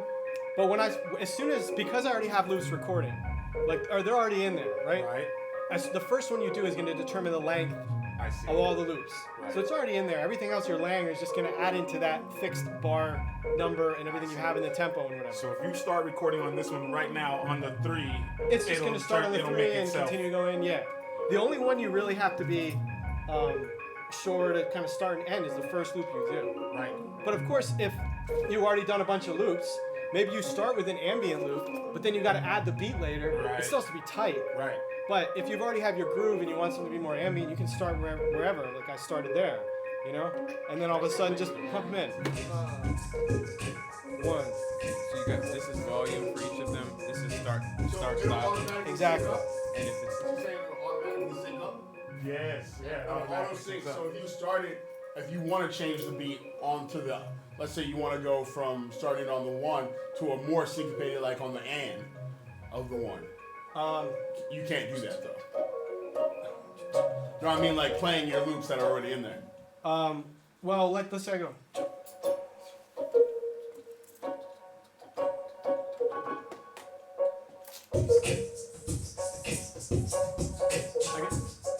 I just did that. let's say you started recording on the 1, and that's how it was playing, and then you pause it essentially, and then you're saying you start on the and instead of the 1. Yeah, like that's what this is. Like if you were to just hear this, would you know like where the 1 is? Like maybe you wouldn't know where it is because I heard the 1 here and I tried to do something syncopated like you said on the upbeats. What if you started with the drums though? I think that'd be easier to illustrate. If I started with, If you start with the drum, because I think that'll be easier to illustrate the point of like starting with the drum as the bass loop, yeah, and then like bringing in other instruments on the offbeats, or because I'm wondering if does it start from the beginning, like so your loop is from point A to point B, right? yes, Time. So if all of the loops you're saying they record in at the same time, right? The same time structure. yeah. That's Whatever the the same first one measure is. structure. You can start with whatever you want. Like That's let me how it just works. erase all these real quick. Okay, so we're starting totally fresh, Cool. right? Now I have this click in my ear, so that in my mind that's already part of the groove, right? Mhm. Now what happens is if you click record anytime in the second half of any measure, because you know where the 1 is, 1, 2, 3, 4. So after 2.5, it's gonna get ready to record and then automatically records on the 1. Oh, see, that's what I want to know. So 3, 4. It auto quantizes pretty much. Yeah. Yeah, we don't have to be all like. Adam, just had to, for streaming purposes, can we finish the slides and then we can have like an in-room gym discussion? Okay, cool. It's just been an hour and a half and I Okay. don't wanna, We're going till 9, right? I was thinking 7:30. Oh. 9 for like hanging out with us, but doing the live stream for too long is. Oh, okay. I didn't realize. I was planning for. Okay. Okay. That's why I didn't. Okay, that's all good. Yeah, let's like wrap up. The slides and what's going on here then. So.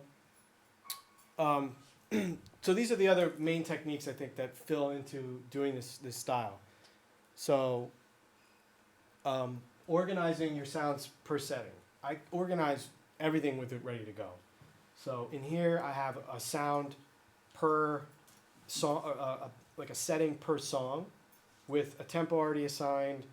Sometimes I'll pan certain tracks left and right to give it a little more spatial area. I'll have effects ready to go to come in. If I want like already, I know I'm going to use that effect in that song. And on the Nord, I have all the sounds ready with the title, so I'll just flip through the bank and have everything for that song ready.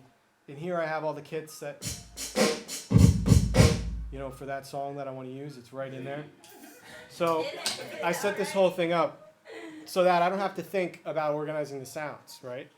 So then you can improvise in the structure you create and have fun in between the lines. And that's like I'm saying, that organization is unnecessary thinking you're reducing, and that organization is happening on both the device and the instruments. And we talked many, many times about this, but utilizing a click is huge. And I want to mention this on MH's point, which is the ability to change tempo is cool. I've been doing that. And this is huge, right? I've done this live. You can do this. If you have a band, this is a big deal for me. So this headphone output, if I throw this into a little headphone amp, like Samson makes these headphone amps, where it's going from the out there to the in there, now you have 4 more outputs for the headphones. Each one has its own gain for how loud everybody needs it. You send out the headphones, everyone's hearing everything going on here. Everyone's hearing the click in the band, everyone's hearing everything.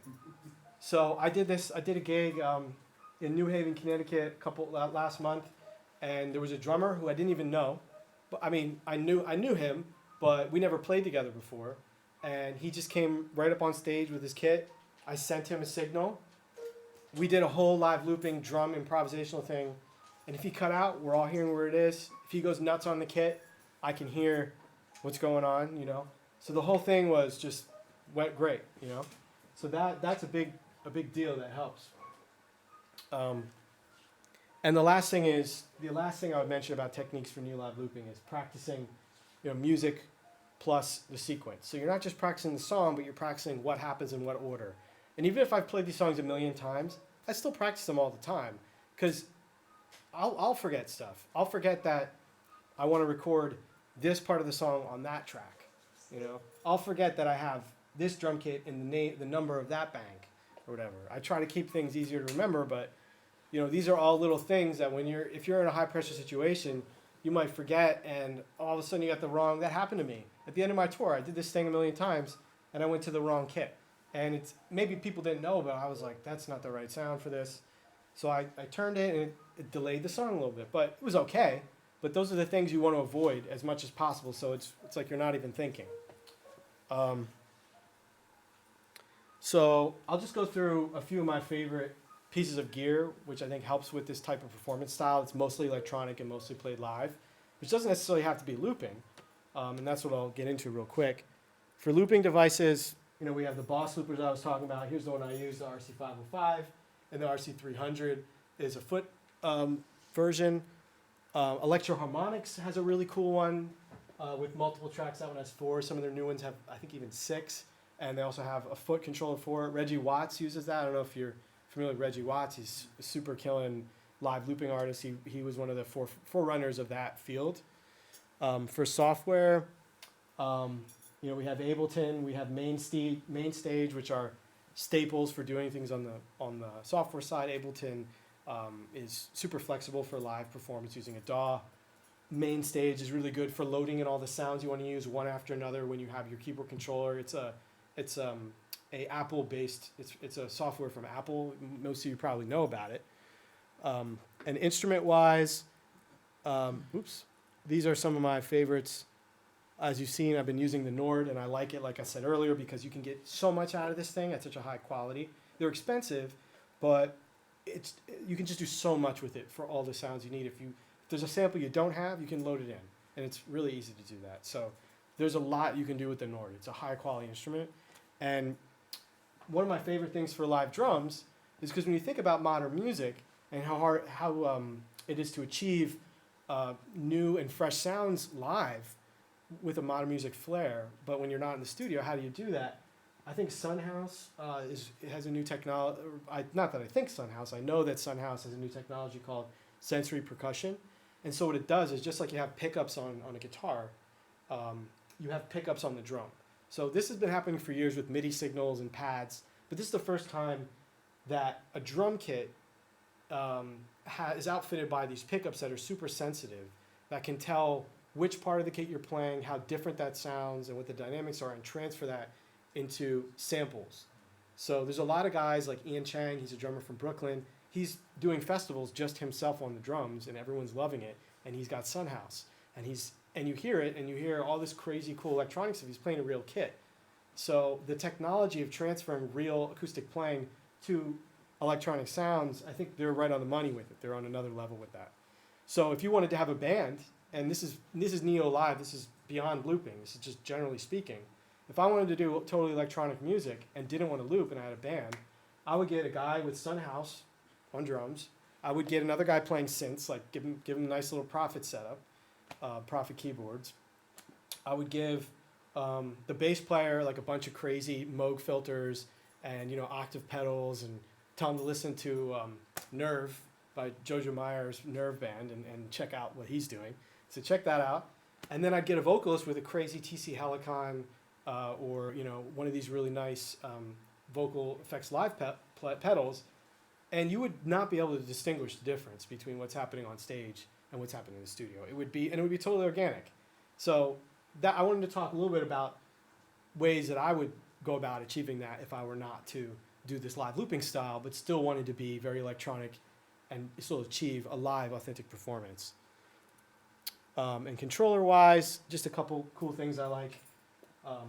Ableton Pushpad is super normal way to access Ableton, when you clicking your different loops and triggering them live, the push is really good for that. And the Rolly is a cool company that's making really interesting blocks that feel interesting. They light up. It's connected to different apps. They have a C board, which is essentially a keyboard that looks almost like waves on the ocean, and you can change pitch by moving your finger across it. So it's a really futuristic way to play keys, and it's kind of like a next level sort of thing. So I'm just highlighting a few pieces of gear that I think are interesting that might associate with achieving modern live performance. So I know we don't have too much time, right? So just kind of continue to move through. I would have done maybe some more tunes right now. But one thing I want to touch on, which is kind of important, is I like to think about sort of what brought us here to where we are as musicians and reflect on sort of where we are in this whole process, right? So the way I look at it is we had, originally for many years, we had music that was all live and it was all acoustic, and that's essentially classical music, right? And poster child in this case being Beethoven, right? And that was like that for, I mean, all the way up until the 20th century, pretty much, right? And everything before that. And then, so pre-20th century. And then things started changing a little bit with the Beatles because you had electric guitars. So the music is still all live, but it's kind of becoming more electronic. There's more electronic elements starting to happen.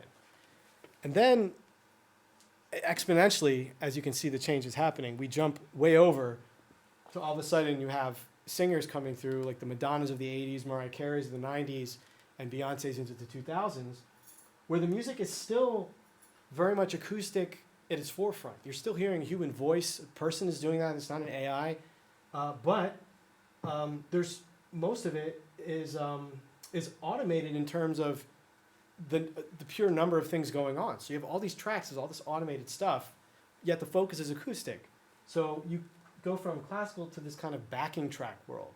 And musicians, we all saw that happening. We're all working with that, right?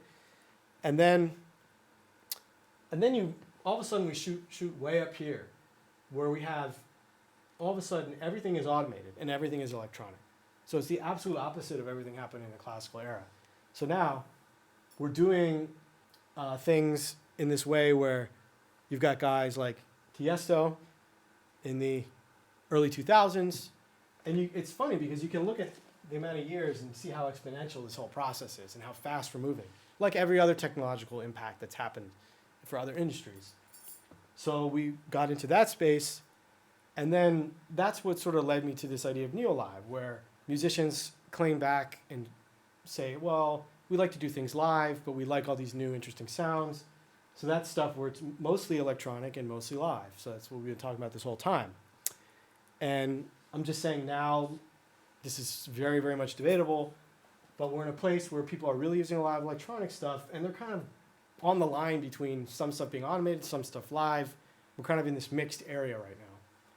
And let's say that's the 2010s, the late 2010s is where we are now. And then I'm just projecting, a little bit of a conjecture, but I'm saying that perhaps we go further in this direction, and I don't know, 2020s, where are we going to go next? That's kind of an interesting thing. AI is going to be a big factor into what's going on. And so something to think about here is, where you lie in this equation. If we had yeah. Just to clarify, when you say AI, you mean like a robot just shooting out music onto Spotify, or like stuff, or what do you mean? Like, what is the AI doing? That someone programs something that just like makes 20 songs in a day, right? Or stuff like that. Yeah. So I mean, when you mentioned about the Spotify part, that could definitely be information processing happening on the music business or side of it, right? Mm-hmm. And when it comes to making music, I think there's a term that hasn't really come out yet, but it would be AC, artificial composer. It's starting to happen already. Mm-hmm. And what we have is two different paths on that. One is the artificial composing is helping musicians and giving feedback from almost like a jam partner that's helping them compose quickly, especially useful for things like production music. And there's certain companies like, the name is actually slipping my mind right now, but there are companies that are already starting to do that. And the other route is just purely artificial composing. So it sucks in and learns all of music from a particular era. There might be a choice in terms of make something that sounds like this, and then what comes out is an artificially composed piece of music. So that's really interesting. You can imagine the implications of that, not only for recording, but also for live. If you were to see an actual live composer, and maybe it would respond to feedback from the audience. Yeah, Or maybe the audience would upload their profiles, and it would see what Spotify profiles the audience listens to. It would make a song for parts of the audience. You know, this is definitely happening already. And there's a song by Sony Labs that did this, and they fed all the Beatles tunes in history, and it actually created a Beatles song. And you can find that online if you look it up.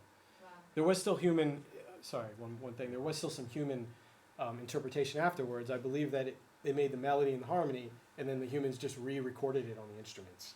But it's not going to be long until the whole thing is just done. Not to go too deep into this and that, but it made me think about the idea of playing something, but it's almost like programming.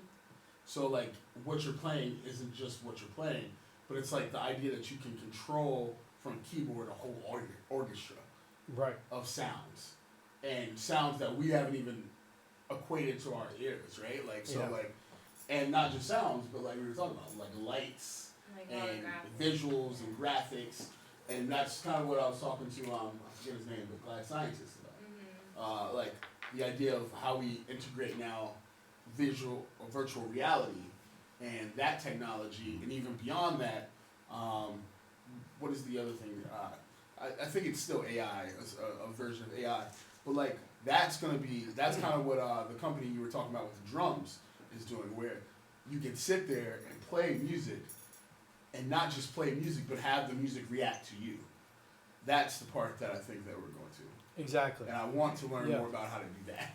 Right, and that technology is coming out every day. And it's coming out light speed. There's different angles. Like Ableton actually has a software where you can sync up the video, and now some of the musical, what they've done, like I was able to, at one point, sync up my APC to trigger a video. Now I had to do that through the content of audio, but at the same time, what's like the idea is that you can do both and have them react to each other. Right. Which I think is super interesting. Right. And and that's going to be interesting. Yeah. Go ahead. No, go ahead. Well, while we're on this, while we're deep in this rabbit hole, yeah, you know, there's this thing that I no, it's cool. It's an interesting rabbit hole. It's like this thing. I think Google did it. It's like a fusion of like AI with human input, because they made like a 5-button controller, but you can go online and do it with your keyboard, and basically like it responds to what you play, but it's trained on like all this solo piano music. So like you only have 5 buttons, but if you like go up, it'll invent this upward scale, and if you do like trills, it'll do crazy trills, and it's like straight up fusion. Like it you know, you organically play it, but then it interprets your movements with this crazy shit that it has like ingested, like, you know, hundreds of years of solo piano music. Wow. And it's really cool. I recommend everyone check it out. Well, do you know what the name of that is? I can't remember, but it's, if you search for like Google AI piano. Cool. Okay. Yeah, it's a trip. Amazing. You can send it to me, I can share it. Yeah, that would be great. So we've been talking about this all the way through, about to wrap up the presentation here. Some guiding questions, things that we can think about as we continue to develop our crafts, and how we use technology, become transparent with what we're doing while using new technology. So that's a big question I asked myself. You know, am I able to do what I'm doing in the studio on the stage? Just kind of outlining that earlier with that gear, one way to do that and achieve that live. And vice versa. Like when I put out my last album, Ubiquity, which is back there, half the album was all this live looping stuff going straight to the studio and videoed. So exactly how it happens live was done in the studio.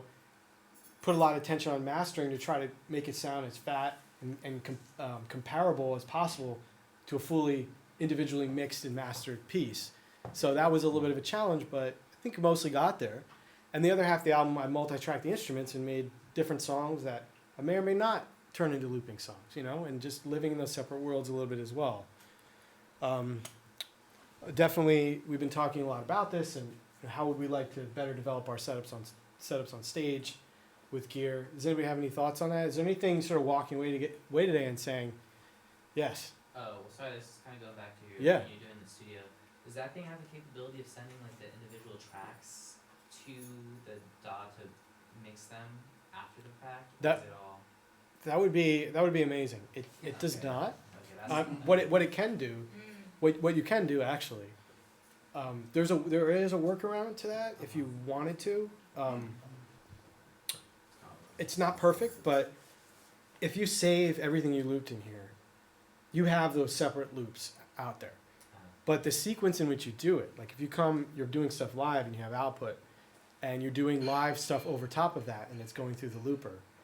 Like if you do a solo, for example, you're going to hear all the stuff together with the previous tracks together with that solo, right? Unless you played the solo on another instrument that wasn't going through the looping, and you had that set up, and you had a microphone, and every live vocal you did went through the mic that wasn't going through the looping part. So if you arrange it in a certain kind of way in the studio, you can do that, and you could do that live as well. But then that means more gear, right? But there are workarounds with this particular piece of gear. Any other thoughts? I'm sure there's a question in here somewhere. Do you set your settings in the machine a certain way? Like, for instance, do you have to set it to tell everything to just do one shot? Or can you tell everything to just do one shot? Or can you tell two things to do one shot and three of them to not? All of that stuff. Yeah. And how difficult is that? Well, I can tell you how difficult it is.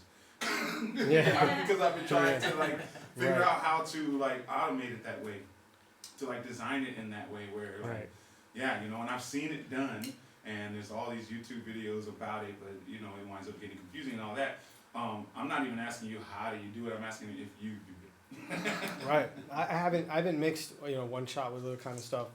To be honest, I'm not even sure if it's possible with this. It probably is. I mean, you have different tracks that you can assign different types of behavior on each track. And it's pretty malleable in terms of setup. There might be some things you can't do on multiple tracks. I'm pretty sure you can do that with this. And I'm definitely sure there's some looping plugin software that you can do that with. Right. So, like I said when I was talking earlier about building your techniques for neo-live and looping, organizing sounds and settings ahead of time is one of the biggest parts of that. And some of the things I do is setting up the tempos, setting up effects per track, doing stereo on certain tracks like within the looper, and those are some of the main things I do. Time signatures, obviously. I see. So you set it and then you save it. Yep. And there's nothing in there, but all the settings are ready to go. Right. The loudness of the click. Track 3 is the stereo already in there. And Exactly. And then all I have to do is just dial this thing up, and that one effect in that section comes up when I want it. It's just like that. Oh. So, yeah. Just a couple more points here. Does anybody feel like after today they're saying, man, I really need to learn this skill, or what do you think, MH? I like the idea of being able to produce live on stage. It's fun. Yeah. I'm addicted to it. I'm a DJ, so a lot of those concepts that are, I think there's two ways to think about it. Like as a musician, you saw the DJ, right? And you saw, okay, how do I translate? For me, I've always been a DJ who's seen musicians, and so for me, it's like, okay, how can I arrange? I'm very used to, very comfortable building tracks and putting parts in different places. I think that's if I were you, and there's many ways to do it, but if I literally were you and had that goal, I would probably get Ableton, get a push pad, and a couple other controllers, and assign effects to different tracks Mhm. and filters and set up different samples along each track and trigger them and do that Yeah. live.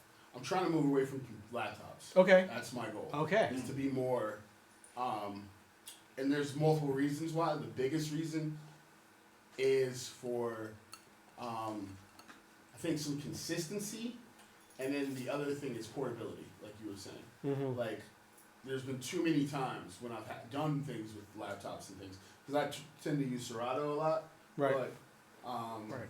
you know, and I've dabbled in Ableton a little bit Yeah. for little things, but never performing live. But I know it has the features. I just don't particularly like anymore having the idea of being controlled by a computer, because there's just too many things that happen computer wise.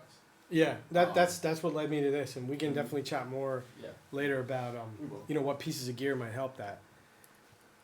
You know, I'm learning. That question, anything, learning to feel Right. authentic. I feel like, I know I learned a lot today, and I think I can already implement what I've learned instead of like I gotta learn how to do it. You know what I mean? Nice. Like, I Nice. feel You're also like I can familiar with the implement gear a bit. You know, it. Yeah, and so yeah, thanks, man. Yeah. And as far as like, I do know that I just bought one of them like, Facebook Market roll up pianos. Because Right, yeah. I'm in an apartment, so I could just roll it out on the table and like. Yeah. And I just bought these lessons, like piano lessons I watch like while I'm doing it, and so Perfect. Yeah. I feel like I need to learn like how to incorporate keys. I feel like I already know I just want to start simple with like a microchord or something. Yeah. But I know that I need to get the theory and like all of that down, or back, because I play accordion. But I also feel like I want to develop a good right hand for noodling. Right. You know what Right. I mean? And like figuring that part out. So that's I know that's on the horizon. Nice. Which is exciting. Glad to hear you and I already found know value, like, I'm in man. an acapella group, and I already know that it's not going to be out of pocket to bring that into our shit. You know? Right. Right. Yeah. You know. Cool. That's what's up. Just a quick point there.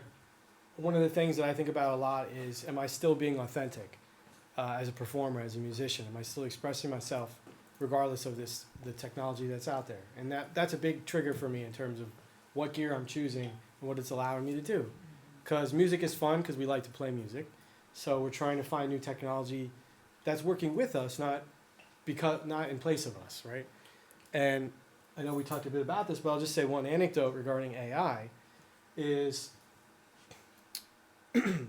it's interesting that does anybody know what the highest percentage of what field is employing the most, what job is employing the most people in the United States, what particular job right now? What type of job? Post office? Yeah. Truck drivers. You're right. It's drivers, right? So you think about Uber and you think about all the drivers. So that's the largest job employment percentage in the nation. Now, how many years is it before we have automated driving? How many? I don't know. 3. Right. I'd say 10. Yeah, exactly. Basically, Semi? let's say a decade. What's going to happen to all the people, right?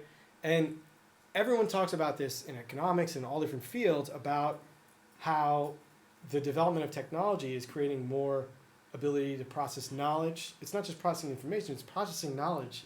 It's making deeper decisions. It's doing more executive functions.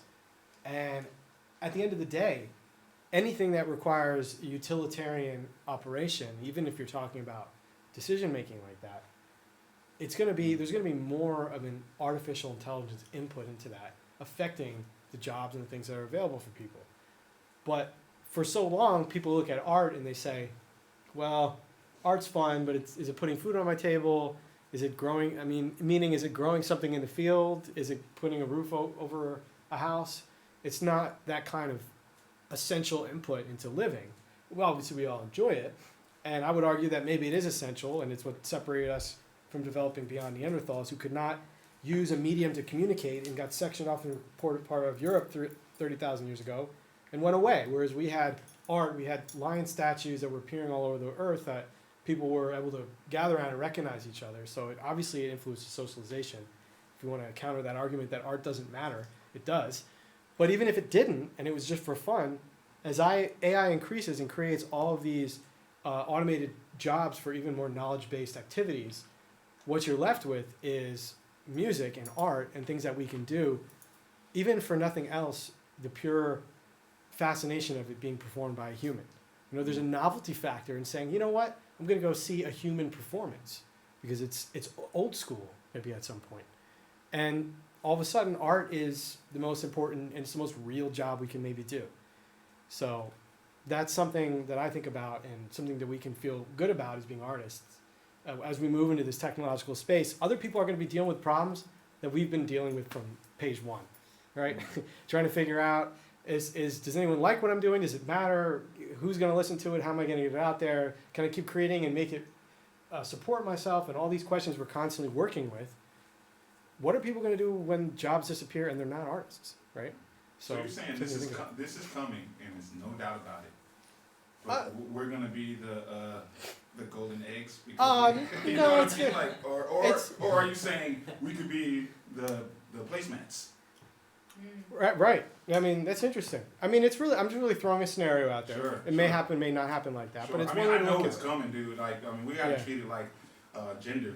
We have to treat it like evolution, Right. and not like shy away from it. We have to actually accept it the same way we accept someone that tells us, "I'm this now." Right. You know what I mean? And absolutely. Like, Yeah. Otherwise, we become old. Right. And then we become obsolete. Absolutely. Yeah.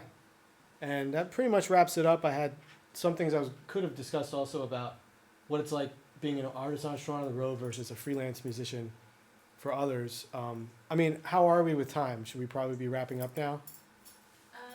I mean, being in the room is different than doing the live stream stuff. What would you say, Brandon? Yes, can keep going. Okay. Well, this is pretty much at the end of everything, but just kind of go through and give a couple thoughts. Maybe it's useful or not about my transition, which was from, speaking of transitions, my transition of going from being a musician for other artists on the road, and that's how I'm making my living, versus doing it myself and figuring it out. Just a couple points, and I'm in the same process as you guys, figuring it all out, doing it, getting out there, coming to places like this, talking with you guys, and it seems very similar to problems or issues in any industry. It's either you're working for someone else or you're working for yourself. That's the first thing. It's not any different. It's the same, right? It's the same thing anyone goes through who's working for IBM and decides they want to do a tech startup. Same issue.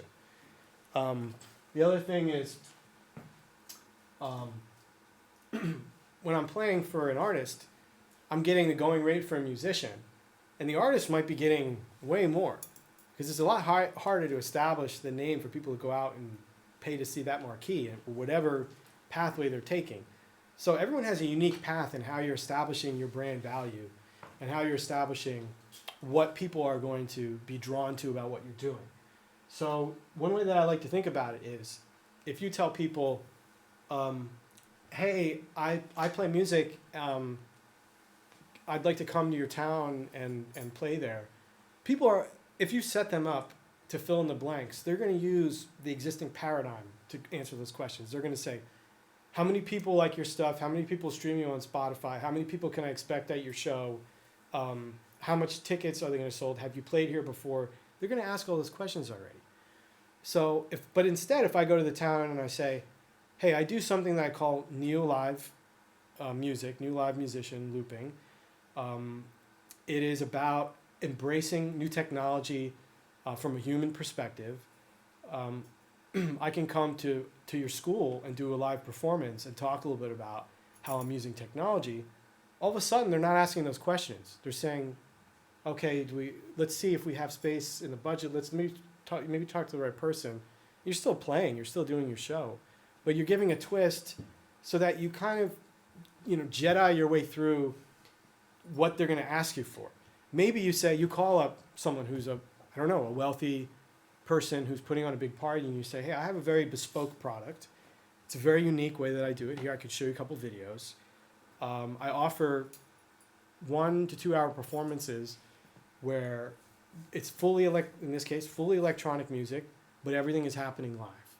So and maybe the person owns a CEO of a tech company, and you say, this is the rate, and you give them a rate, and you say, I'm doing this because it's a bespoke thing. So you can send out something about your party guests, and this is what we're offering at the party, a very unique project here, and people that might find that interesting, right? So finding a market, finding a segment. So for me, that's like a very important element of it, is figuring out how can you take what you're doing and find a market for it, but just selling it in a different way, any way except for, hi, I'm an artist, I'm on Spotify, can I play in your venue? Like, I'll do that too, but if that's the only way I'm doing it, everyone else is coming with that same pitch. So they're going to try to measure you against the other key performance indicators and say, well, what are your numbers? Like, have you played here before?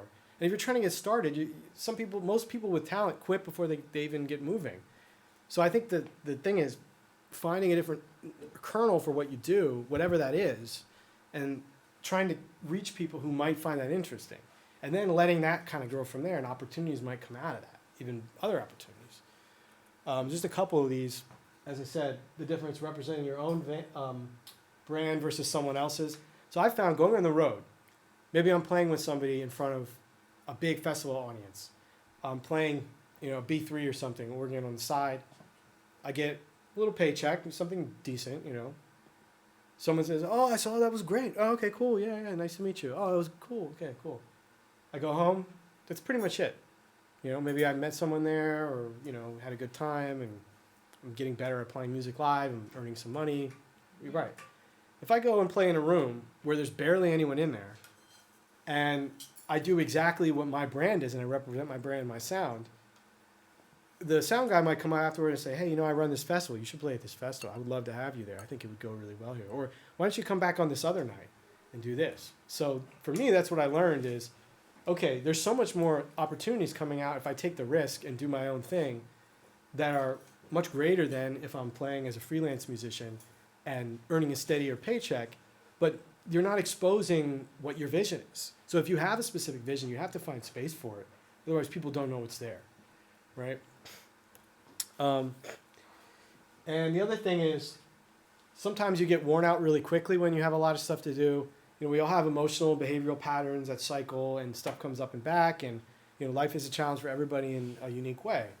But sometimes I find that if I'm really aligned to the vision, I'm really enjoying everything, instead of those bad days, instead of feeling like the car broke down and there's no gas and I can't move or something, it feels more like a bump in the road. And if I'm super exhausted by the end of the day and I feel like there's 2 or 3 things that I would really need to do, instead of feeling stressed out by that and saying like, oh my gosh, I didn't get this thing done, oh, everything's bad now, I feel like, wow, I've really been doing the right thing. Next time it'll happen better because I'm aligned to the vision, and it makes me feel better about what I'm doing. So when I was on the road as a touring solo, doing that, I was totally tired by the end of the day. Maybe I caught a cold. I even have a cold right now. And I'm thinking, whatever's going on, but I feel motivated. It's like a good tired versus a bad tired, right? And we all go through that. You don't want to always feel down about stuff. You want those challenges to motivate you further, right? So, and the last thing is, from a solo perspective, one of the fears was I'm used to traveling with a bunch of people, splitting up tasks and collaborating if you're in a band situation. And I felt, well, wouldn't it be kind of boring solo? Like I'm always playing by myself. It's, what's going on? But I found, like the thing we were doing here earlier with making a track together, I try to do that at every show with the audience. So there's collaboration built into the process. You're connecting with people at the venues. You're meeting new people all the time. It still is very collaborative, and you don't feel really like you're alone. And sometimes there's another musician on the bill. They'll sit in, we'll improvise in the middle of the set, or there'll be a song I have that maybe there's an open section, guy comes up solos, we vibe a bit, with a friend of mine in that town, or like I said, someone on the bill. So all these things have allowed, that's for the solo point, me to feel like it's really been a collaborative experience, despite the fact that I'm traveling around by myself doing it. And yeah, that's pretty much it. The only last thing I would say is there anything else you guys want to know or could feel like you could walk away with value-wise that you want to address that I could discuss or you can share? If not, I'll just talk capture that. oh, okay. Are there That's any cool. comments? I feel like the rest is just personal inquiry. Yeah. Yeah. Okay. Okay, You know? can you just do like a goodbye for the feed and then we can all hang out? I'll do one of those Plug the so far show. one of those emojis. Yeah, plug one of your shows, shout out to them. Yeah. So Shout out Aphrodite. yeah, we've got whispers from the crowd. We have a So Far Sound show tomorrow in San Francisco. That is Friday, what day is tomorrow? 18th of January, so feel free to come through to that. MH The Verb, who was rapping earlier, he's going to be on the lineup as well. Please check out my album Ubiquity. It's everywhere on all the social media, music services. Again, my name is Adam Ahuja, last name Ahuja. I have a label called Infinity Gritty, so check that out on all the different records we make out of New York. We have Afronaut from MH The Verb. I want to give him an extra special thanks for making this happen today. And he's got Art House 95, which is a media and label company which he runs here out of the Bay Area, and bringing different artists together and communities. And a huge thank you today for having us today at Zoo Labs. This is an impressive space and giving musicians an opportunity to talk about stuff like we talked today, and make their dreams reality and execute them. So I really appreciate what you guys are doing, and thanks so much for having me. Thank you. Thank you. You're very skilled, sir.